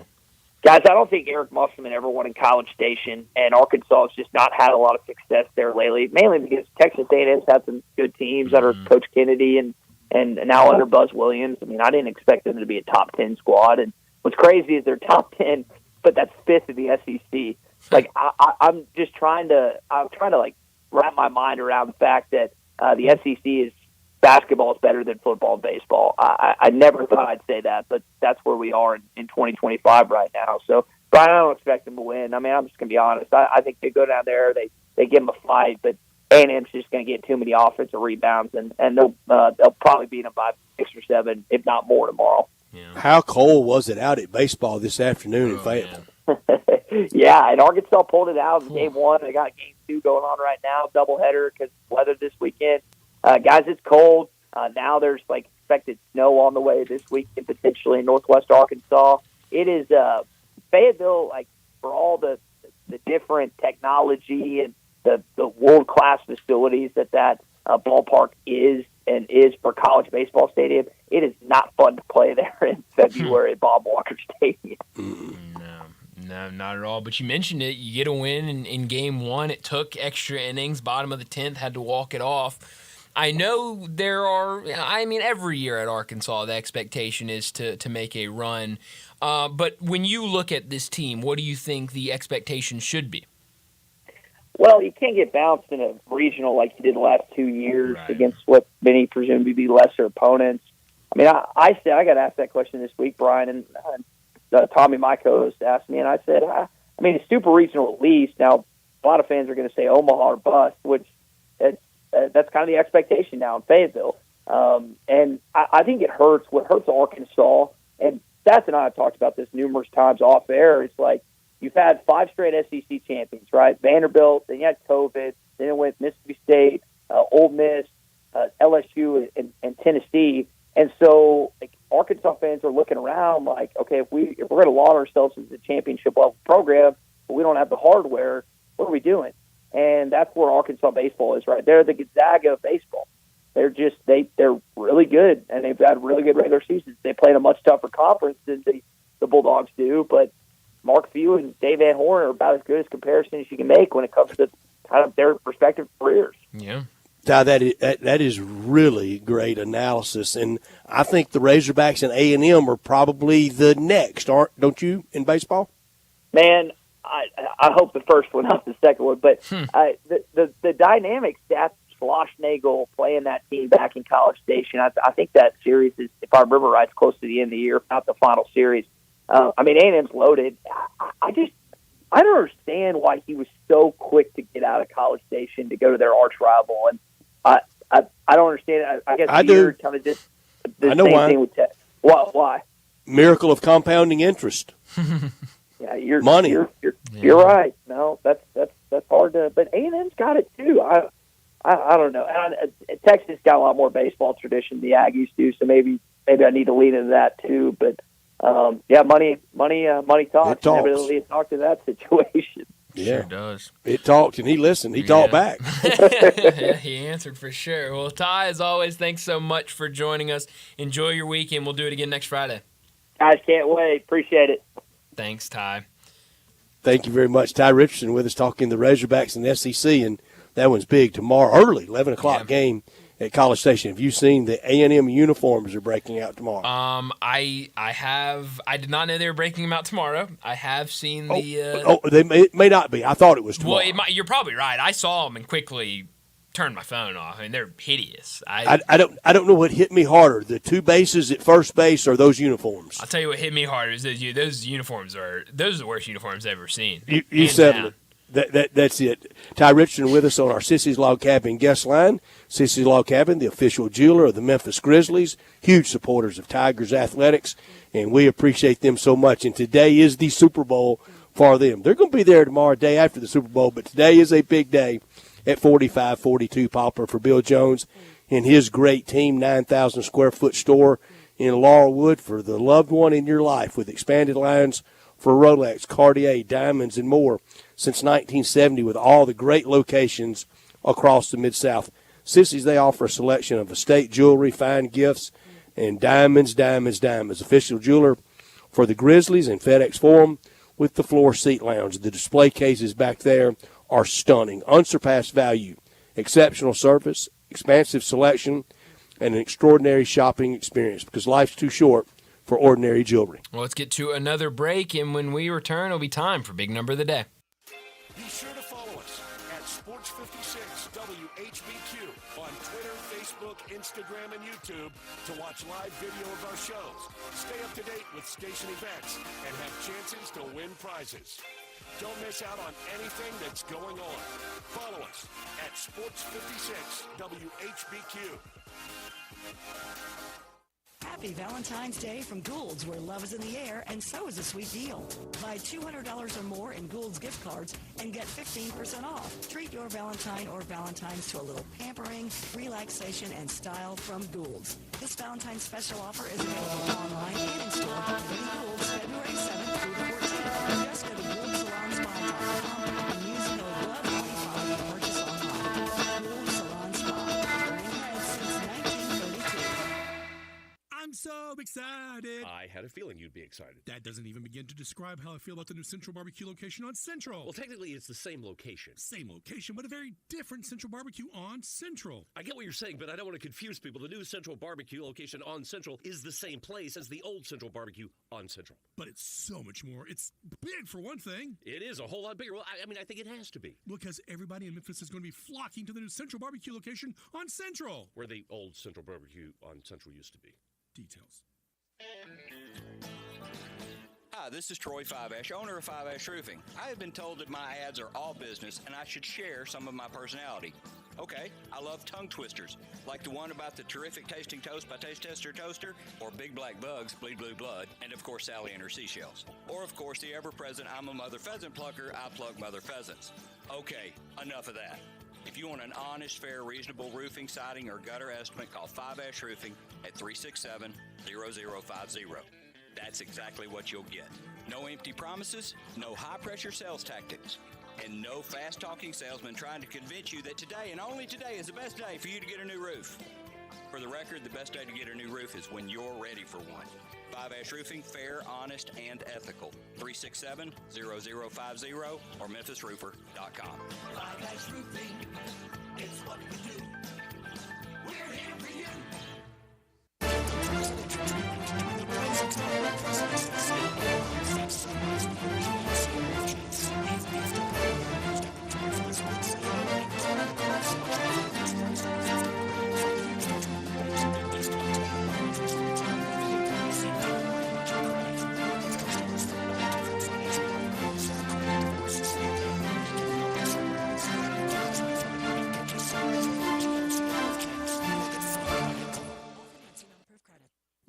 Sometimes I wish I had a gun. Well, I'm armed, but before I bought one, I still went to Top Gun Academy to learn to protect myself without a gun. How is that possible? Top Gun's personal protection training. It's perfect if you want to protect yourself without firearms. I don't know. And it's perfect if you feel the need to carry a gun for self-defense, because the last thing you really want to do is shoot. That is scary. Not at Top Gun. It's very comfortable, and you learn to load, handle, and shoot a handgun safely. Protect yourself. Go to Top Gun Academy. They're at 2770 Winton Road.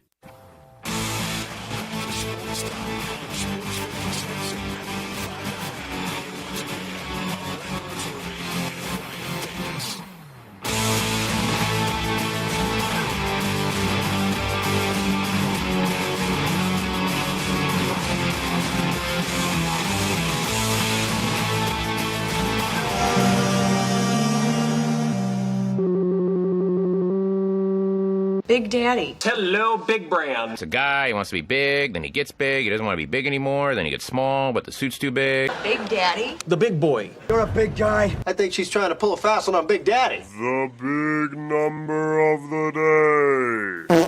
But I think Friday, switch it up. I think you should go first today. You got it. My number is a year. The year was 1961. That was the first time Alabama legendary football coach Bear Bryant ever played Auburn, ranked number 1 in the AP. I know Alabama's not ranked 1 in AP this week. They're ranked 1 in the coaches poll. But Nate Oates, he gets to play as a number 1 tomorrow against Auburn. Bear would play Auburn as number 1 again only 2 other times after that, 1973 and 1979. Wow. That's a really good night. Tomorrow's going to be an unbelievable day for the state of Alabama. I think game day should very much embrace the football crossover. Yeah, I think so. I don't know if they will, but I think they should. Do you think inside the basketball heads are probably saying, no, let's keep it just on?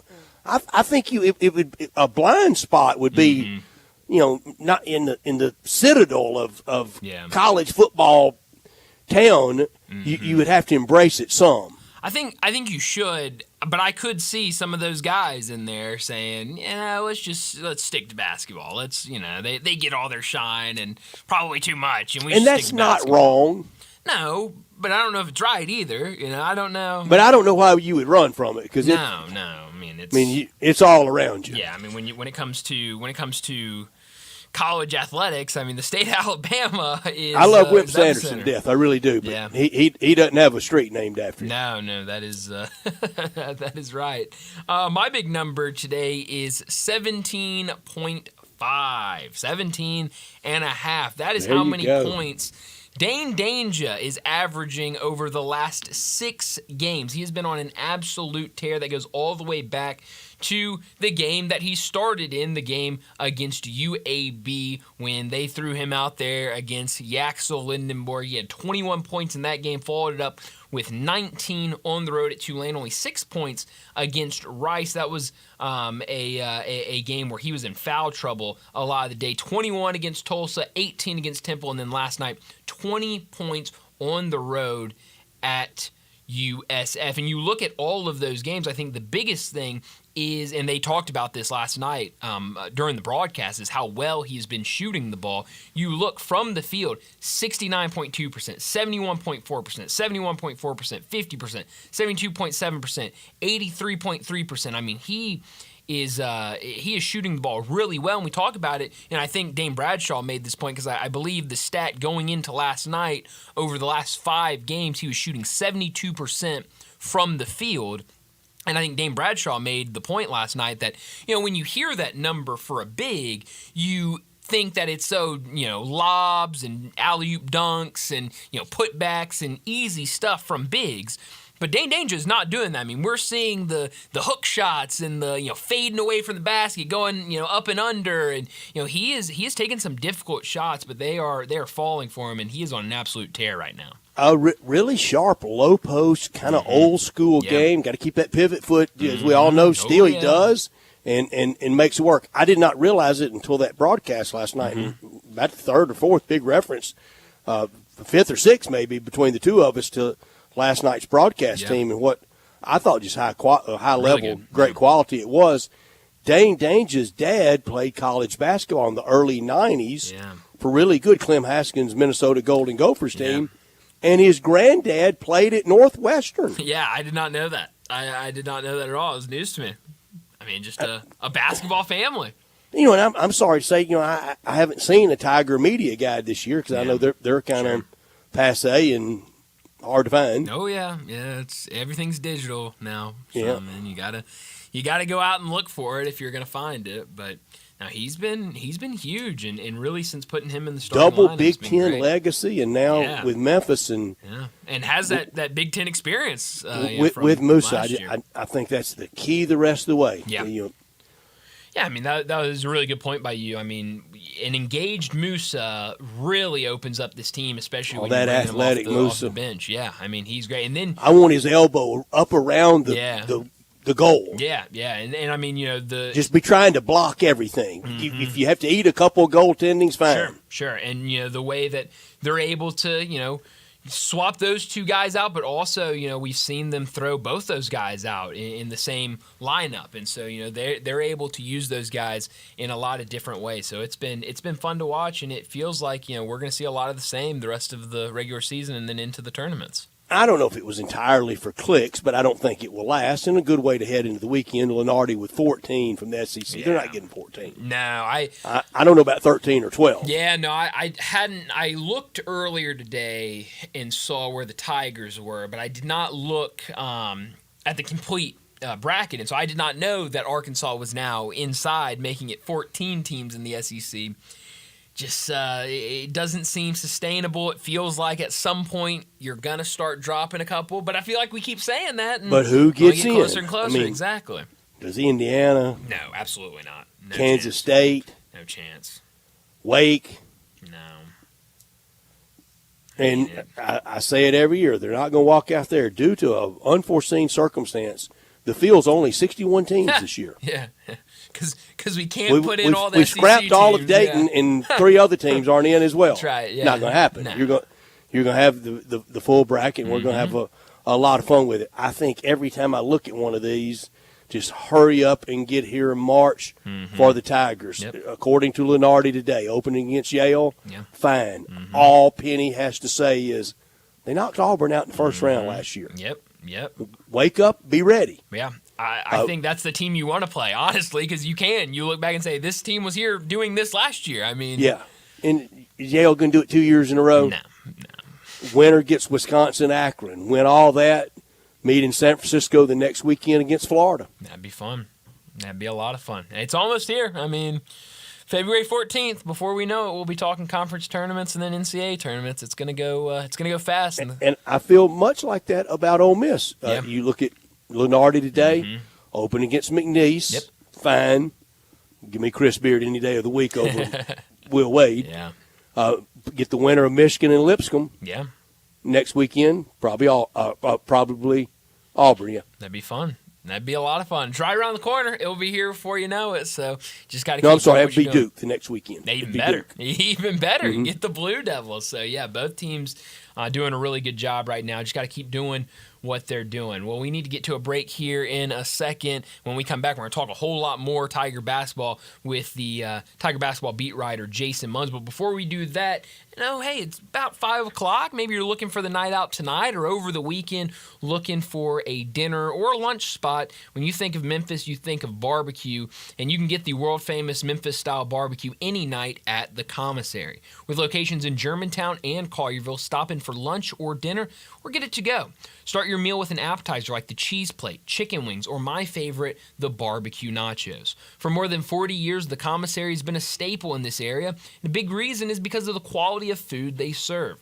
My go-to, it's got to be the ribs, but it's hard to resist the barbecue shoulder. Get it chopped or pulled and get it by the plate or by the pound. Comes in handy with the sandwich packs. Feed the whole group with a 6-pack, 8-pack, even a 12-pack. And don't forget about dessert like the delicious banana pudding, brownie, or the lemon icebox pie.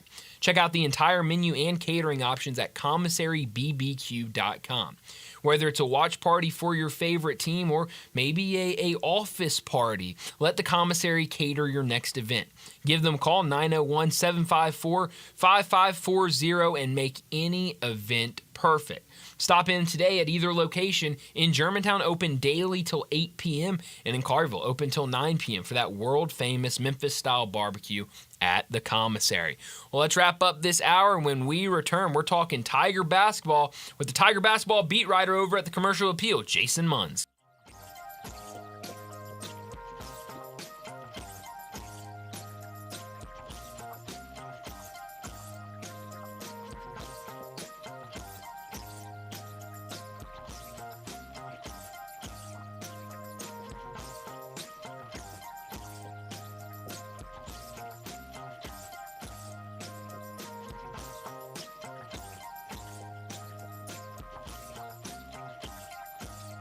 I'm Gary York. I'm the service director of Lexus in Memphis. Our service department wants to be more than just a place where you get your oil changed. We do glass repair, windshield replacement, recalibration of your camera and sonar systems, even wheel repair, tire replacement, all the things you would expect from a luxury automotive dealer. Please check out our website.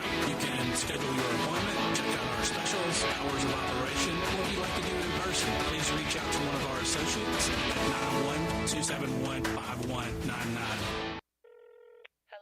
Hey, little sis. Did you get your W-2 yet? Yes, I did. Well, you know last year when I told you to file early to get your refund quick? Yes, I remember. Well, go ahead and call now, and you can get your refund fast. Thanks. That's why I love you. Always looking out for your little sis.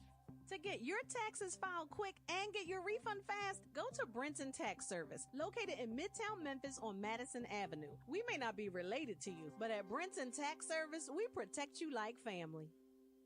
Hey y'all, it's the Mid-South Sports Boat and RV Show, February 14th to the 16th at the Agri Center. Come buy your new boat and make some memories at the lake this summer with family and friends. Premier dealers showcasing the newest ski boats, pontoons, fishing boats with huge show specials. Enter for your chance to win daily door prizes. It's all at the Mid-South Sports Boat and RV Show, February 14th to the 16th. For more info, go to MemphisBoatShow.com. That's MemphisBoatShow.com. Elwood Shack in the Lowe's parking lot on summer just keeps getting bigger and better. Bigger because now there's a second Elwood Shack at 4040 Park across from the University of Memphis. And better because you can get breakfast every day at both Elwoods. There's the barbecue breakfast burrito, even beef brisket or pork shoulder, and pancake biscuits made fresh daily. Real house-made pancakes, apple and bacon, French toast, and more. And the new Elwood even has a real coffee bar serving fresh roasted J. Brooks coffee. Elwood Shack, now with 2 locations and open every day for you.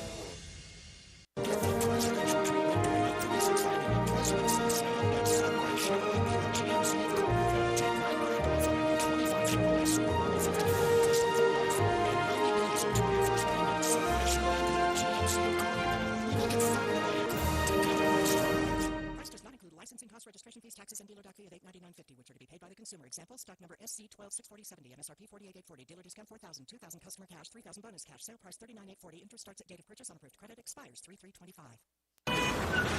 Sports 56 traffic. Good afternoon. Clearing up a couple of wrecks we had earlier. It's trying to build already over here on 40 East from Sycamore View Road all the way out into Fayette County. Expect that to get heavier probably in the next 15-20 minutes. It's a steady flow of traffic right now as you get onto 385 Bill Morris Parkway, passing Hacks Crossroads, headed on out into Collierville. Hey, Weimer's Jewelry, 7525 Highway 64 is your full-service, family-owned jewelry store here in Memphis. I'm Commander Chuck with your on-time traffic.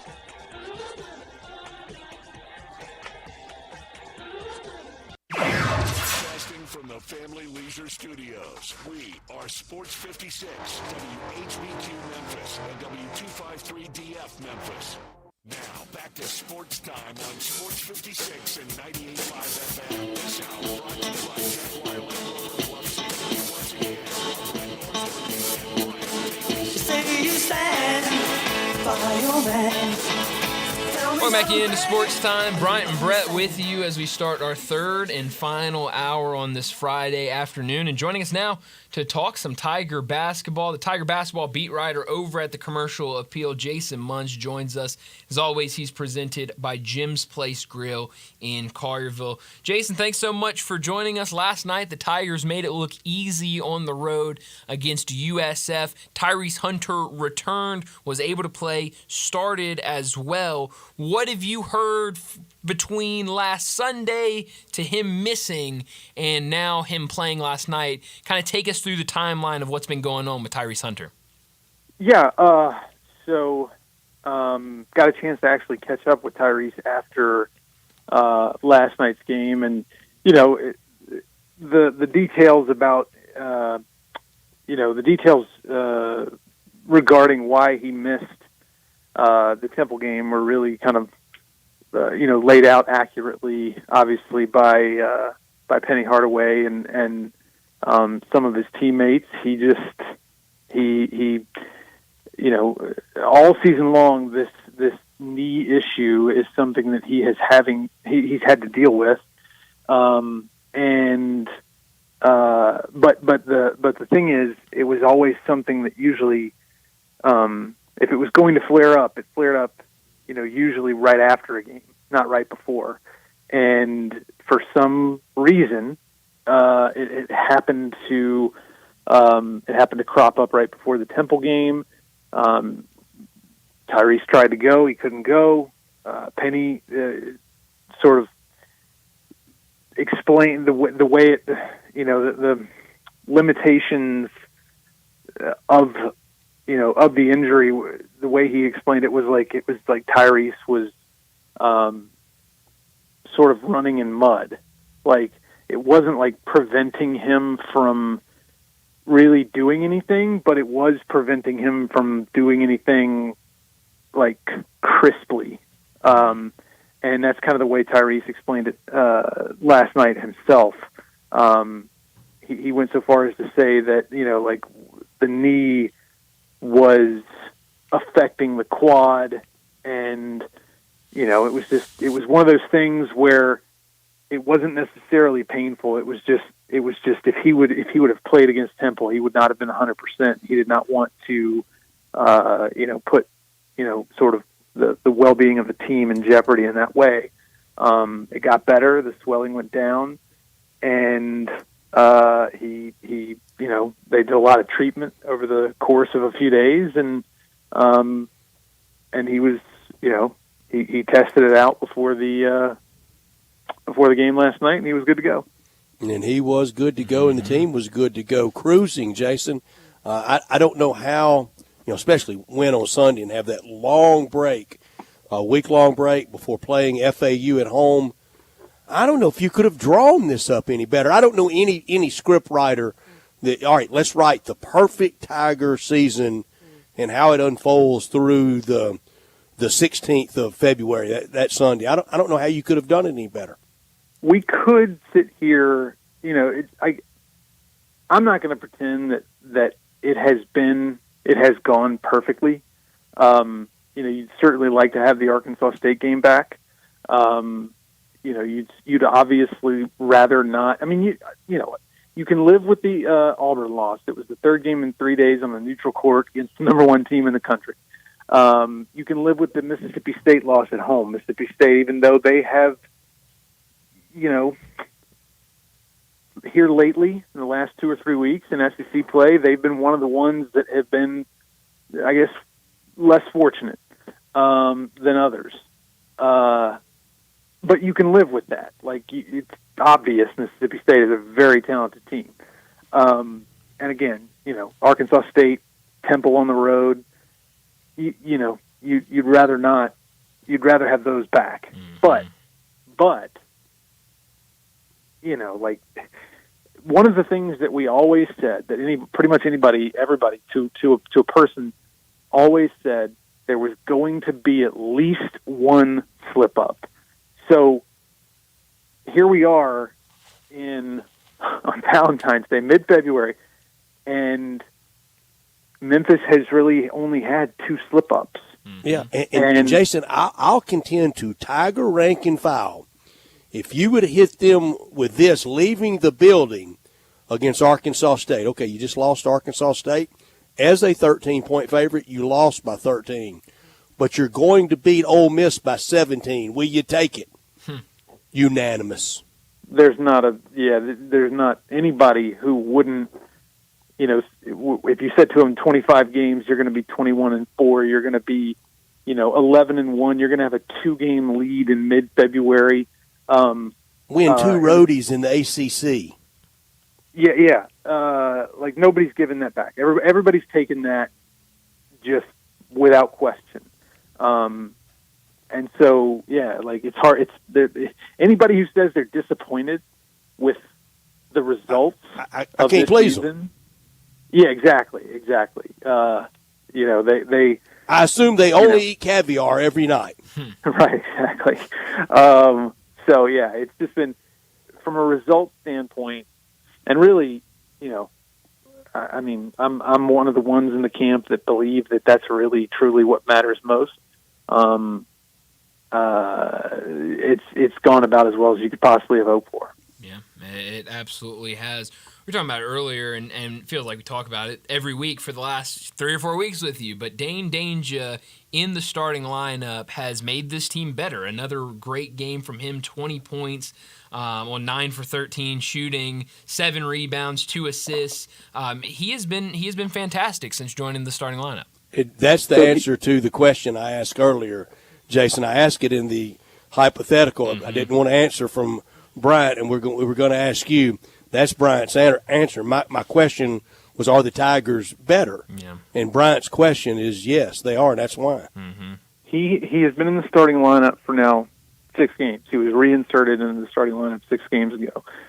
5 of those 6 games, he has now scored 18 points or more in 5 of those 6 games. His rebounding numbers during that stretch are 8, 10, 5, 6, 8, and whatever he had last night. I'm looking 7. So like he's rebounding the ball really, pretty well. But here is I want to throw this out there, as like perhaps just as important, at the very least as important, maybe even a little more important. Since Moussa Cisse was taken out of the starting lineup in favor of Dane Danger, 6.7 points per game, which is modest. That's fine. But he is shooting 83.3% from the field and averaging 5.3 rebounds per game. Yep. His production has arguably gotten better since he has been taken out of the starting lineup. So not only are you getting a better starter, getting better production out of your starter, you're getting, there's been no drop-off, really, in the backup at that position. So it's like you're 2 for 2, and, so anyway, I think that's really something that doesn't need to get lost when we're talking about Dane Danger. Yeah, absolutely. And Brett's been bringing that up all day today. An engaged Moussa is important for this team, and just and the athletic. Engaged. I mean, all elbows and running the court and into it. It makes this team so much better. I don't like kind of the withdrawn Moussa. I want him out there on the line. I see. So I've been checking this off and on periodically for the last couple of months. Every year my boss has asked me to do they call it a bold predictions story before the season, a preseason bold predictions. And this year I had 5 of them. And one of the ones take that, bosses. Not one, but I'll give you 5. Yeah. One of the ones that I made was that P.J. Haggerty may be the best player on this team, but he's not going to be the most important player. I think that is correct. I went further than that I went further than that to say that I think Moussa Cisse is going to be the most important player on the team. I think I missed with that. I think it's probably Tyrese Hunter. Maybe Dane Danger is starting to make a case for himself being the most important player on this team. Because if you lose Dane Danger at this point, you're probably in deep trouble. And I think ultimately, if you lost Tyrese Hunter for a long period, like if he went out for the year at this point, I think you'd be in dire straits. Although I think Dante Harris is a very, very capable replacement. But the point is, I don't think I was necessarily too far. I mean, like, that's how important I thought Moussa Cisse was going to be to the success of this team, even before the season. While I don't think he is, like I said, I don't think it's panned out that way, that he's the most important player on this team.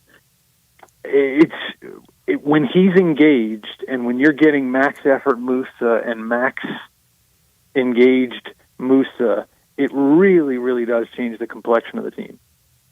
Yeah, it absolutely does. And you mentioned Dante Harris. He was thrown into the starting lineup on Sunday in place of Tyrese Hunter. He goes out, has 14 points, a really nice game from him as a starter. But then even last night, I know he only played 10 minutes and had 4 fouls, but only scored 2 points, but had 4 rebounds, 2 assists, 3 steals. That was a fantastic pickup by Penny Hardaway. Yeah, made his minutes count. Mm-hmm. And 2 for 2. I mean, last year they go out and he gets Naquan Tomlin, who, we all remember what he did, the lift that he gave Memphis down the stretch. Like, once he got fully immersed and fully, settled in, like, he really was a big reason why the wheels didn't completely, like, they came off. Like, don't get me wrong, the wheels came off at some point, but, like, it could have been a whole lot worse without Naquan Tomlin. Yeah. And so now Dante Harris, I mean, you never plan to have your starting point guard. You never plan for injuries, and I mean, I just I shudder to think if it ever turned into anything more than if it does turn into anything more than a 1-game deal for Tyrese Hunter, and you don't have Dante Harris. This is not me disparaging Baraka Kojay or really anybody else. I mean, like, there are other options. You can do some other things to replace, to reconfigure things and account for Tyrese Hunter's absence. But, like, having somebody that you can just plug right in, who is as talented as Dante Harris is and is as experienced as Dante Harris is, you've really done yourself a big favor by going out and getting him. Jason, I don't know travel schedules for you or for the team, but I would love, as a consumer, and I know you would love to write it as the person on the beat, I would love for you to be in the room and watch the reaction from the Tiger staff tomorrow when that 16 is revealed. Do you think Memphis will be in that 16? It's funny. I actually asked Penny last night if he was going to be watching it, and he said no. He flat out said no. Because I was like, I was like, the reveal, the first in-season reveal is tomorrow. Are you going to watch it? It's going to be on CBS. and he, he said no. He said, I'm going to take the advice of my athletic director, Ed Scott, and concentrate on what matters most, and that is the way he phrased it was stacking wins. Yeah. And he said, as long as I concentrate on that, everything else, whether it works, whether it's tomorrow, Saturday, and we're in that top 16, or it's somewhere down the road, it's going to work out for us. Now, to answer your question, I didn't think that Memphis was going to be in the top 16. The more I think about it, I think I've talked myself into that they are. I know I going 16, at 16. Yeah, exactly. I think I've talked myself into it. Like I think I may have mentioned it on the show, on your show last week, about the team sheet, the way you're able to sort and compare team sheets and stuff. And I wrote a story that published this morning. I compared every team sheet from number 1 in the net to number 44, which is Memphis. So obviously Memphis was dead last among that group. Well, I hope it had large print. I know.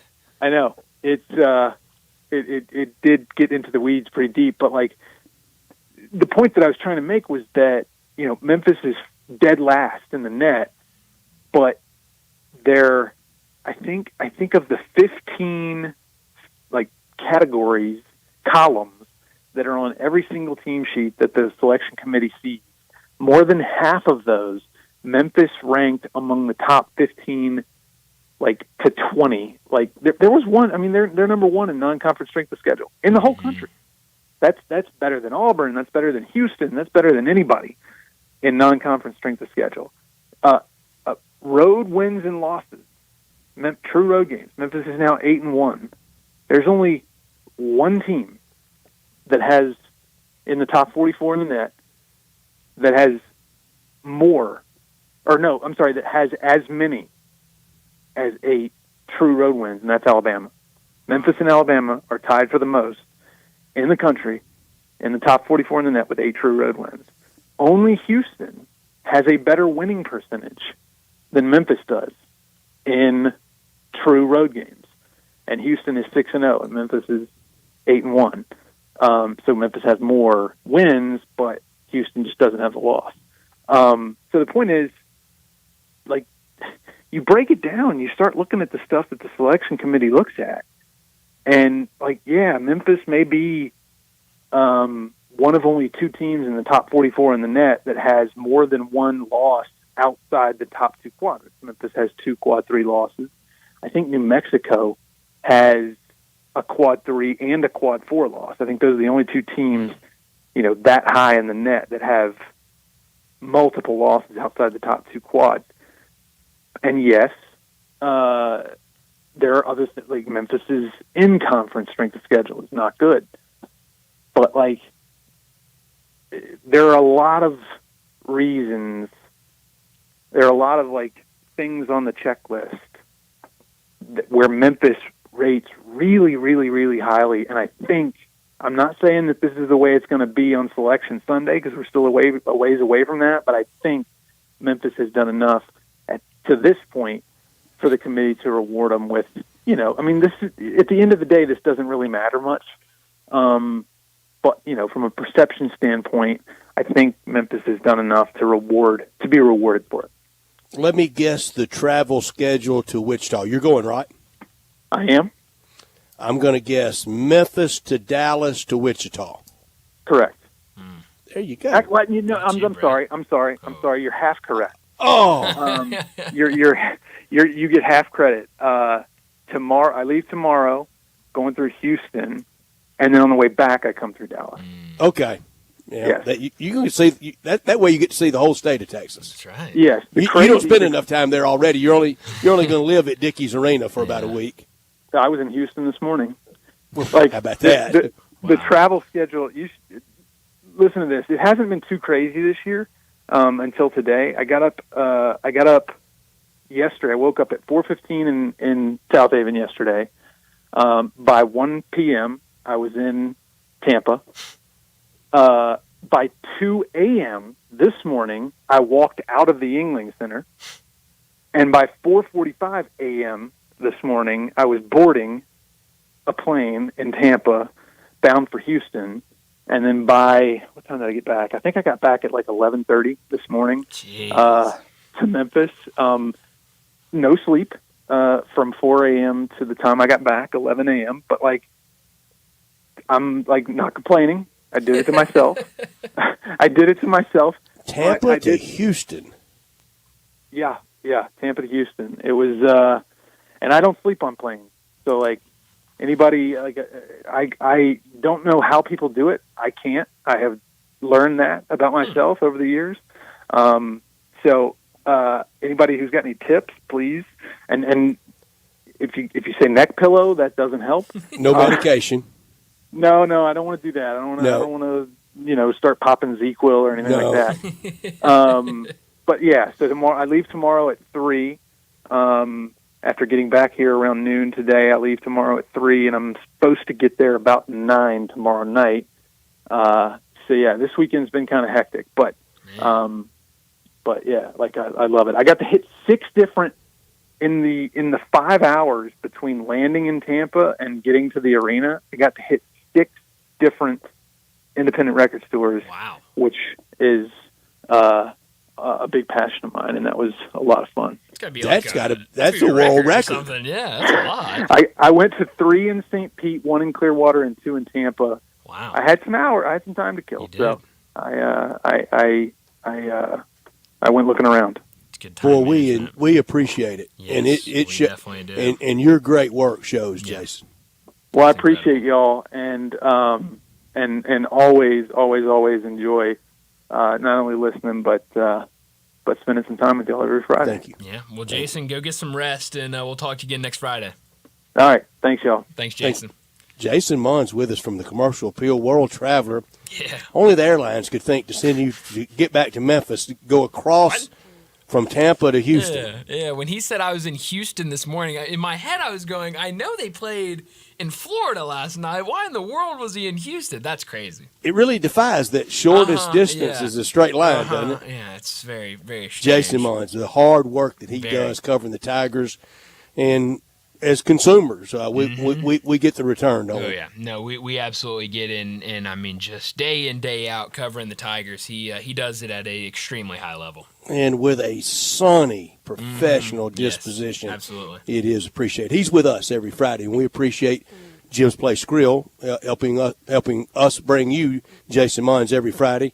Jim's Place Grill in Collierville with over 100 years of charcoal grill steaks, over 100 years of celebration, and a place for love tonight. That's the good place to take the loved one tonight. Recipes that date back to the beginning in downtown to now in Collierville, at the railroad tracks at Poplar and Houston Levee, online at jimsplacegrill.com. Don't forget the E in grill. That's a good gift for any special occasion. Every steak grill perfectly over an open flame. Come to Jim's and taste and see and feel the difference. Lunch hours Monday through Friday, 11 a.m. to 2 p.m. Dinner hours Monday through Saturday, 5 p.m. to 9:30 p.m. Since 1921, a Memphis landmark. The lunch menu, the staples, like the souffle ma, the shrimp cocktail, crab cakes, and those salad dressings, all homemade. And at dinner, the steaks, fillets, ribeyes, and strips. Great bar area for you to enjoy the weekend and watch all the games at Jim's Place Grill in Collierville. I love what Jason said about how Penny Hardaway said he's not going to be watching tomorrow on CBS when they unveil the top 16. I think that's refreshing. It's refreshing, and the biggest part of it, I thought, was that he said he was going to take the advice from stacking. Ed Scott. And I think Ed Scott has been, we talk about all the time, he's been a fantastic hire so far, and I think Tim Duncan, those two, the impact they've had on Penny Hardaway, I think you can see it. I think it's been massive, and it's definitely refreshing to see. So yeah, keep stacking those wins. Don't worry about the outside noise, and everything's going to work out if you keep handling your business and stacking those wins. We're going to get to a break in a second. Before we do that, let me remind you our great sponsors, Jaguar Land Rover Bluff City. Jaguar Bluff City has been the premier Jaguar dealership for the greater Memphis area since 1984, and their talented team is ready to help you find your next perfect vehicle at unbeatable rates. Swing by Jaguar Land Rover Bluff City today and check out the new 2025 models like the 2025 Range Rover Sport, the 2025 Range Rover Velar, and the 2025 Defender. Test drive the Range Rover Sport, where luxury meets performance. It's a perfect mix of style, performance, and versatility, with options ranging from 360 horsepower up to 635. It's also available as a plug-in hybrid electric vehicle with $7,500 federal tax credit when leased with approved credit. Take a look at the Range Rover Velar, powered by mild hybrid technology and enhanced with the latest well-being features and fully connected entertainment system. The Range Rover Velar is the ultimate luxury compact crossover. Purchase yours today and get special 4.4% for 72 months financing, available with approved credit. Don't forget about the Defender, available in multiple models to fit your needs. The Defender is built for the modern explorer, and Jaguar Bluff City is offering special interest rates for 60 and 72 months on various models. Give them a call, 877-259-6169.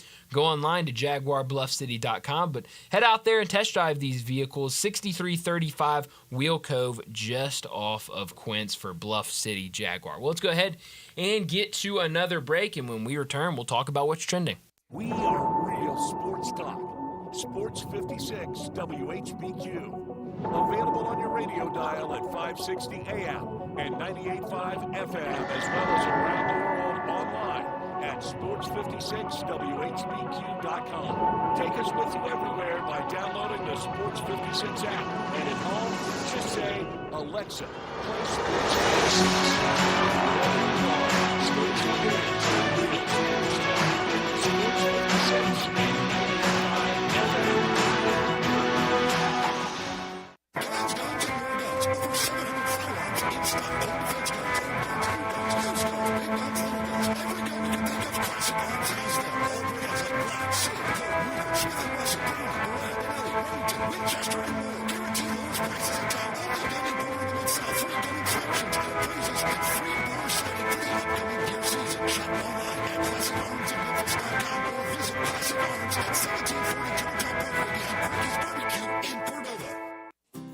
Is your wife asking you to stop eating junk food? Well, we have it covered at Humdingers. It's quick, it's healthy, and most important, it tastes amazing. Many choices from salmon salad to rainbow trout and grilled asparagus. Come visit us for lunch at Humdingers, 6300 Poplar Avenue.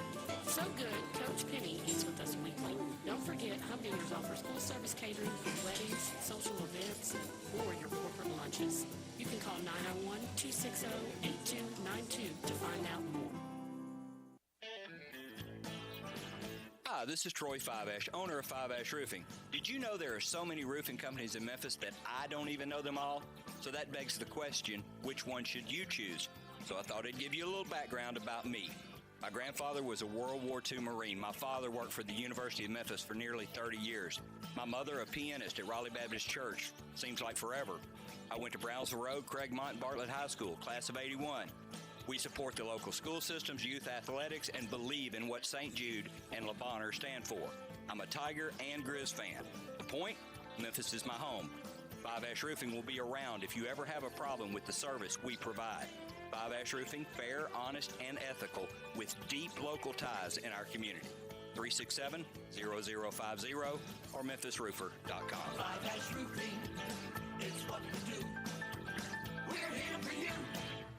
Exercise. The exercise coach is ready for you. Strength training only takes 20 minutes twice a week with special computerized exercise equipment designed to maximize your workouts and minimize your time. The exercise coach gives you personal workouts by applying one-on-one with a trainer. Check out the exercise coach at exercisecoach.com/Lakeland or exercisecoach.com/Lakeland. Sign up for exercise coach. Injury or knowledge. The President's Day sales event and truck month is on at Gossett Chrysler Dodge Jeep Ram Fiat on the Pike. 24 Dodge Hornet GT all-wheel drive, most powerful gasoline-powered SUV in its class, $27,698. 24 Jeep Gladiator Sport S, $14,191 off MSRP. Solid front and rear axles, best-in-class ground clearance, and best-in-class 7,700 pounds towing capacity compared to the Tacoma 6,500 pounds, and the only truck with a removable roof and doors. And 25 Ram 1500 Larry Crew Cab versus Ford F-150. Multifunction tailgate and Ram box storage system that F-150 doesn't offer. $13,319 off MSRP. So drive past the rest and come to the best Gossett Chrysler Jeep Dodge Ram Fiat online. GossettMotorCars.net. If you want it, we got it at Gossett Motorcars. RL 106-204, MSRP 56,265, 1500 SN 64,777, MSRP 67,265, Hornet TR3A 42,215, MSRP 35,835, includes all rebates and incentives, PF 895, excludes tax title license, see dealer for complete details, offer valid through end of the month with approved credit, dealer stock only. This traffic brought to you by Brinson Tax Service. They protect you like family. Sports 56 traffic. Good afternoon. Clearing up a couple of wrecks we had out here earlier. Still some volume. Trying to get out of the Midtown area on 240 southbound at South Parkway. There's still some busy traffic over here on 240 east from Mill Branch out to 385. Yes, it's crowded on 240 east from Sycamore View Road all the way out past Germantown Parkway into Fayette County. Hey, if your lawn needs some help this time of the year, don't worry. Lawn Solutions has over 30 years experience. They can help you. Call them right now. Lawn Solutions 867-5626. I'm Commander Chuck with your on-time traffic.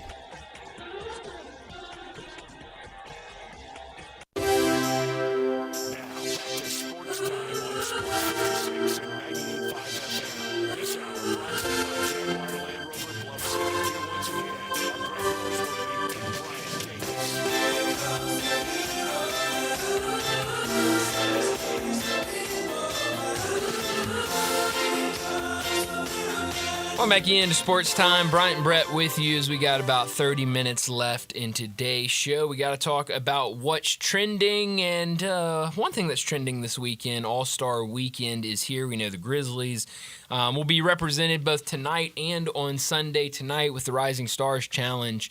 It will be Jalen Wells and Zach Edey. Then Sunday, it could be those two. If they win this tournament, if their team wins this tournament, they will be playing on Sunday. We know Jaren Jackson Jr., the only All-Star selection with the from the Grizzlies. How much of the All-Star Weekend will you be watching, Brett?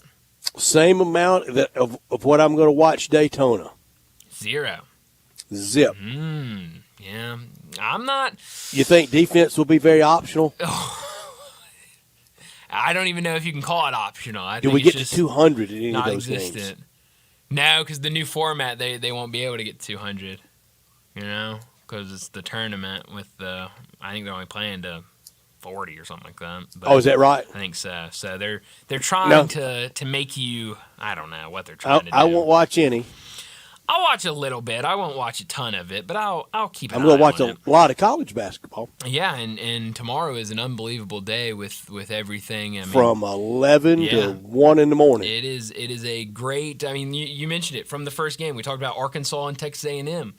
Starts today at 11 a.m. and it only goes from there. If Arkansas is really going to kickstart their season, it's tomorrow. Yeah, no, that'd be huge, and that would change a lot. I mean, they get a big road win against Texas A&M, then that starts. I think you can start having the conversation of, hey, maybe Arkansas is a player to make the NCAA tournament. There was a time that I really did watch and enjoy the All-Star game. Loved the introduction. I loved when they would wear their uniforms. Yeah. I know that's over. It's over in baseball. I've lost on uniforms, so but yes. I wasn't even close. I got pounded on uniforms. Yeah. I mean, we've lost that. I'm exhausted arguing it, and I'm not interested. Yeah, I don't blame you, and I mean I'll turn it on to see Jaren. I'll say, hey, there's Jaren, and then I'll probably change. I probably won't watch much of it at all. But going to the college basketball scene tomorrow, I mean.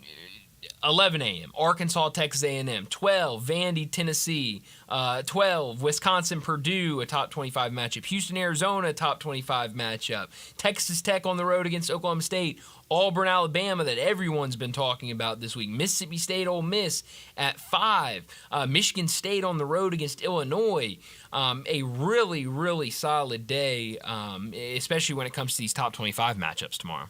Last game of the day tips at 10:59 Central tomorrow night. Hawaii.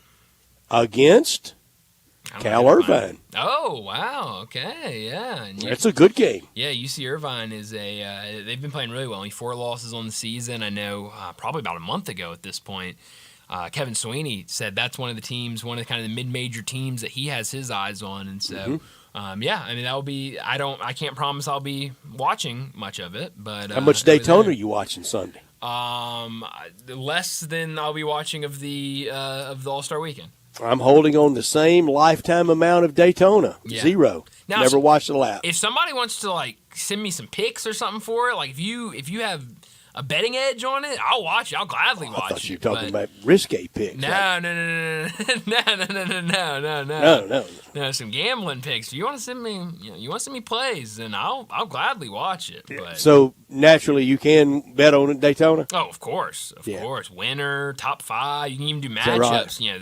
This car, this car. Oh yeah. So they've got it out there where you can definitely gamble on Daytona. But I even tried a stretch of having Daytona talk and pick the winner one year, Brian. Really? Sure did. I don't know if I believe that. And I can't remember his name now. Whoever was driving the FedEx car, and I got lucky with that in the FedEx car. Wow! Promise I did. Just give me FedEx, and it came in for you. How about that? Wow. Yeah. Thank you, Brett. Who's driving the FedEx car now? Couldn't tell you. I'm the wrong person to ask. I do not have my finger. It's one on of the pulse great marketing things they do at FedEx Sports Marketing, though. Oh, is they really do. The NASCAR. Yeah. I also need to thank you. John Harden has texted me about the risque pictures. Yes, he's giving me a new name, so thank you. Good. Thank you for that. No, not good. So thank you. Thank you for that. But no, I will not be watching any Daytona, but I will be watching a lot of college basketball. And Sunday, an early tip time for the Tigers. We just got done talking about the Tigers with Jason Munns. 11 a.m. on Sunday, Memphis on the road against Wichita State. First time these two teams met, it was a close game. It was a game where the Tigers really needed a burst at the end of that one to come back, get that lead, and then ultimately won it pretty comfortably there at the end. But it was not easy now on the road. Hopefully Tigers have seen them, understand who they are, and can go out and have another comfortable win. I don't know how we do it, I do know how we do it, but I know they would be resistant to it. Mm-hmm. We got to make Sunday afternoons great again in college basketball, especially after Super Bowl Sunday. Mm-hmm. Yeah, and that would be SEC. Mm-hmm. You got to give us one or two games on a Sunday afternoon. I just don't know how you do it. I don't know how you would ever get them to. I don't think you can. I mean, Saturdays have just become such a big thing. I mean, there's a couple of good games on Sunday here and there, but certainly you'd like more. And, Creighton St. John's, real good. Yeah. Michigan at Ohio State. That's right. Yeah, that's another really good one. And the Tigers start today. And we're interested here, and the resistance to that, and it's a little bit of what the Tigers face with all these Sunday games in the AAC, is for people that want to go to church. Yeah. I mean, which are a lot of people. I'll be honest, Brett. I was earlier today when I was looking at this and I saw Memphis and Wichita State at 11 a.m. I was going, uh-oh. My church doesn't get out till 11:30. I don't know what I'm going to do, but so that is. But as we get into the NCAA tournament, Sunday is a big day in college basketball. It is a big day, and so I don't know how I feel about the Tigers playing on Sundays. They play a lot of Sundays in the American. They like to use the Sundays. I like it. I like having that game on Sunday because you have more so toward 3 much o'clock. on Saturday. Yeah, I like more of the afternoon. Last week a noon game, I didn't mind that, or 1 o'clock game a little earlier. I didn't mind that, but I kind of like the Sunday because you have so much on Saturday that having a game. And I think having a better slate on Sunday would be even better, and then you can really, you take advantage of the weekend because obviously you're not college football is Saturday only, NFL is Sunday only. So when it comes to college basketball, I feel like they try to replicate that of we want to have all these big games on Saturdays, but you have Sunday, nothing, especially now that the NFL's over, nothing's going on a Sunday. I think you're right. I think college basketball should utilize the weekend as a whole more and try to use both those days. But it would, like you said, it would start with the SEC, and I don't think you're ever going to be able to do that. I don't ever remember regular SEC games on a Sunday. I don't. No. It sounds... As I mentioned, I remember Monday was a big day. Mm-hmm. Yeah, but Sunday, I remember Southwest Conference would play. Yeah. Occasionally on Sundays, a couple famous Arkansas-Texas games on Sunday afternoons. Yeah, I mean, I'd love to see more of it, but I think the closer maybe we get to the NCAA tournament, maybe we get some better matchups on Sunday. But this Sunday, it's a pretty good Sunday slate. I think we've convinced you to be watching intently and enthusiastically tomorrow at the reveal. No. I'll watch it. I won't care at all about it. Whether they're in or they're out, it won't do anything to me. You give me the reaction of Tiger fans with the Tigers not in it. What's the en masse reaction? I think the reaction will be that this conference and the respect card that's always kind of thrown out there. Jason Munn's team sheet dive is big, though. It's really good. Facts are facts. Yeah. But, I don't think there should be a reaction, whether they're in or whether they're out. If it's 16, what is it? I think it should be a great reaction. If your name is anywhere in that top 16, I think you should be ecstatic. And if you keep winning, you're not going down. No, it's only going to get better. And so, if they're in there, it should be ecstatic. If they're not in there, I don't think there should be really any reaction. And this isn't the only reveal. They'll do it next week, won't they? I don't know. I'll be honest, Brett. I don't keep up with these reveals, especially with Memphis not in them. I've never really kept up with. So I don't know. I'm going to save losing my mind for the first football reveal next fall. Well, yeah, and I don't think you should be losing your mind for that either. Hey, I shouldn't.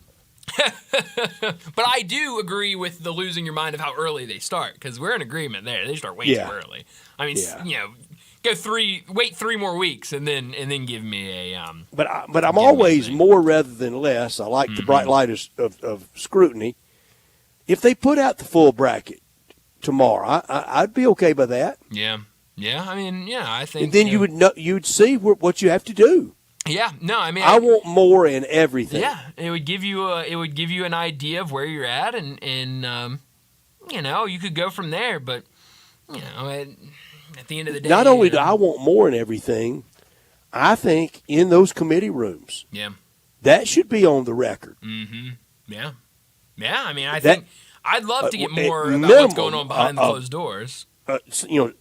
Transcribed somehow. Mm-hmm. Yeah, because I mean and that's you may never get anybody to want to serve on them after that. No. But you're right. I mean, it is. You don't know what's going on behind there. You don't know what those conversations are. You get kind of the cliff notes of what they want you to hear after the fact. But I'd love to get more of that. If we would have had that, never mind live streamed in on the public airwaves, the football committee that Sunday morning. Yeah. That's better than watching the pregame shows. Yeah. I mean, you get to hear those conversations, and what are they actually? I mean, because we talk about it, and would it be organic? Would they really kind of have the real meeting off camera, and then we go in and do our song and dance? Yeah, probably, but I think Jason Munns has written about this, and we've talked about this. What are they actually looking at? What, and certainly with college football, and what are they looking at? But with college basketball, it's how much do they put into the net? How much do they put into this? How much do they put into that? I'd love to get the behind the scenes and hear how they actually talk about it. Which one would you prefer most to be the reporter in the room on, football or basketball? Right now, probably football, because because it's so few teams. It's so few teams, and we really right now, because it's so new, we don't really know what they're we don't know what is everything they're looking at and all of that. I'd like they to didn't know what they were doing either. No. It's very clear that we put a team in the playoffs that got in. Yeah. Only because they didn't get beat as bad as we thought they were going to get beat in the first half. That's right. Yeah. Yeah. I mean, I guess hope you're proud, SMU. You live and you learn, and you try to just you try to get it next time. But there are a lot of issues with the college football. Thankfully, I don't think we have to worry about that with the college basketball committee. I think they, for the most part, know what they're doing. But it'll be interesting to see. And they performed so well after getting into the playoffs. Yeah. Oh yeah. SMU did. Yeah, they were great. That game was. I mean, the fireworks of the weekend that weekend was SMU and Penn That game State. Was over third drive. I'd say it kind of ruined the whole day. It set the tone for the whole day on the campus games. Brad, it might have been earlier than the third drive. I mean, that game was over when they left on the charter. It really was. But let's go ahead and get to our final break of the day, and when we return, we'll wrap up today's show with Crunch Time.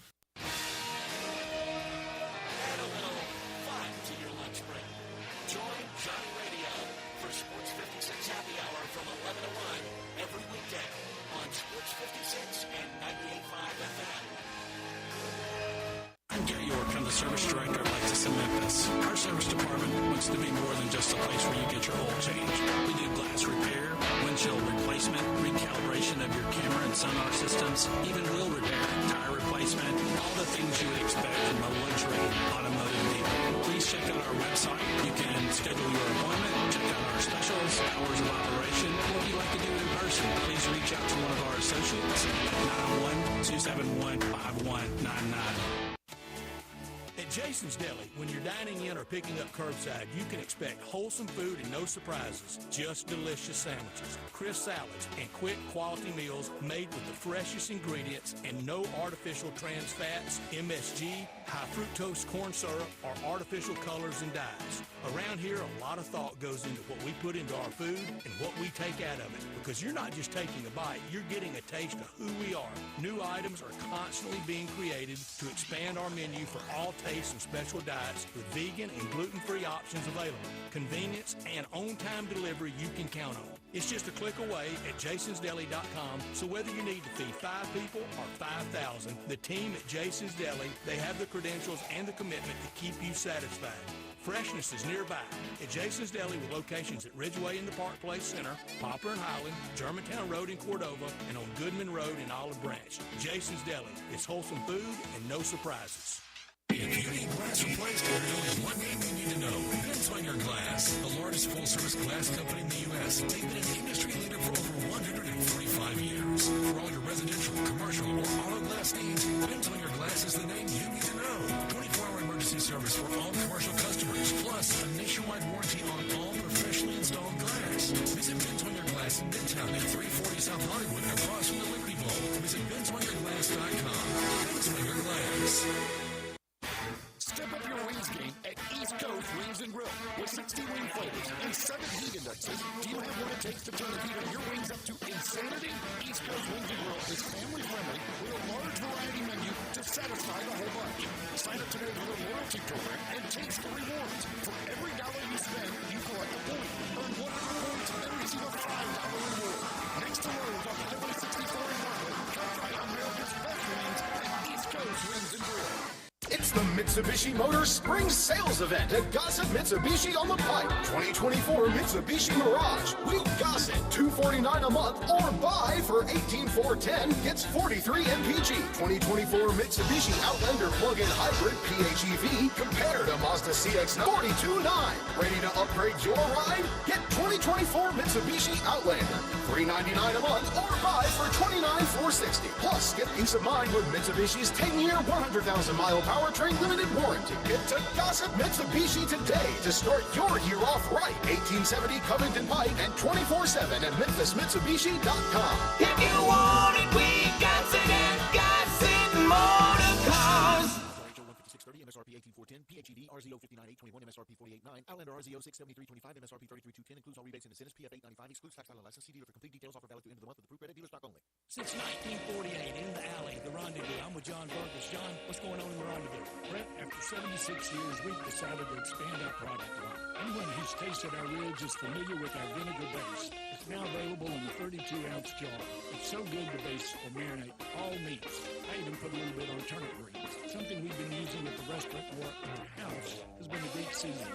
My father was a cook, but my mother was a chef. And she was the one that put Greek seasoning on everything from a Mediterranean diet or steak. My mom used it on soup, salad, veggies, fish, any meat. It's a great seasoning and a flavor enhancer. My brother Nick figured out salt and pepper is more than just McCormick's and Morton's. He's come up with a perfect blend we use to coat our shoulders and our brisket, and he used to make it for his friends as Christmas gifts, and they loved it. All these products are available at Rendezvous or online for shipping as gifts and in many grocery stores. And if they're not in your favorite grocery store, ask your grocer to stock it. A beloved family of families still going strong since 1948. Rendezvous.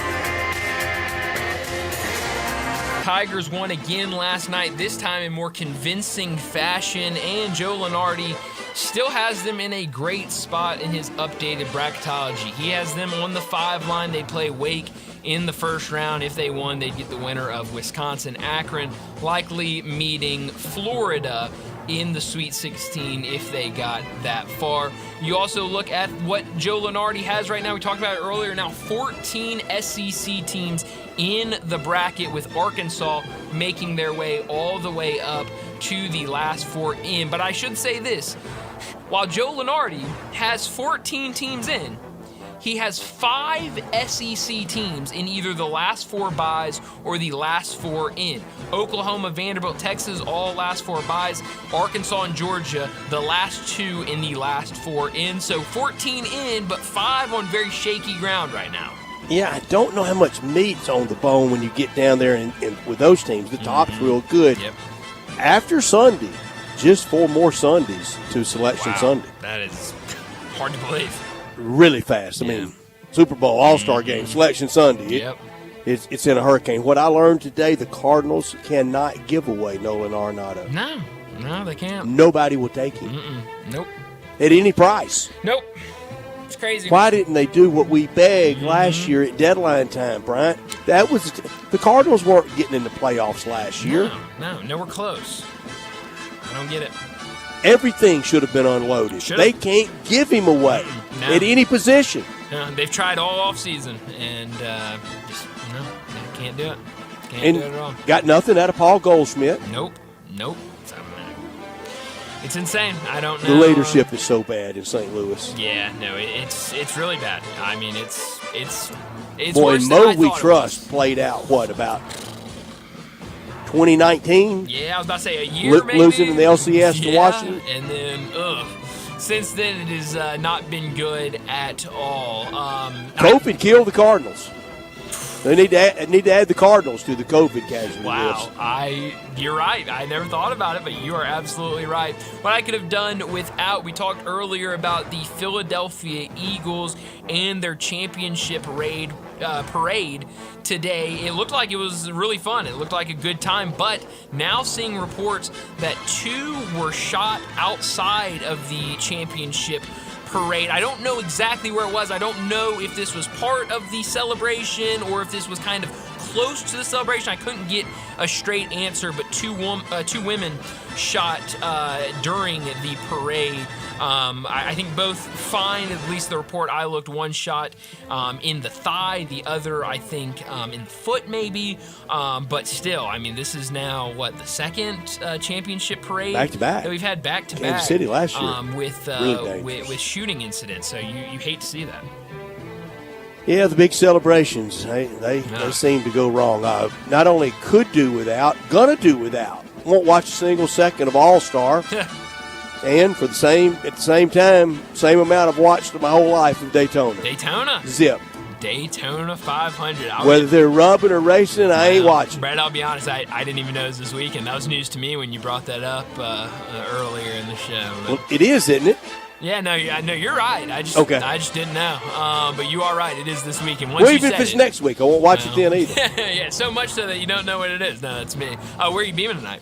Egg Bowl on the hardwood tomorrow at the Pavilion style. It was a classic down in Starkville about a month ago. I think it'll be good, real good tomorrow. State needs the win for Ole Miss. They win that game. That would ensure 9 conference wins. Yeah. Or 9-9. Oh, yeah. That goes a long way. It sure does, and that's going to be a huge game. That'd be a huge win. Beam me to Auburn, Alabama tomorrow, 1 versus 2. Biggest game in the state of Alabama. It's going to be a lot of fun.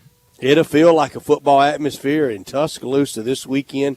Also, we'll be watching all the golf at Torrey Pines. No Tiger can understand that after him losing his mom. And for Arkansas, we talked about it. Big one tomorrow, early in College Station. College baseball all weekend, and take a big warm coat to all the college baseball. Oh, man, yeah, it's cold pretty much everywhere, but it's going to be a really fun weekend with everything going on. Enjoy it, and we'll talk to you again Monday afternoon.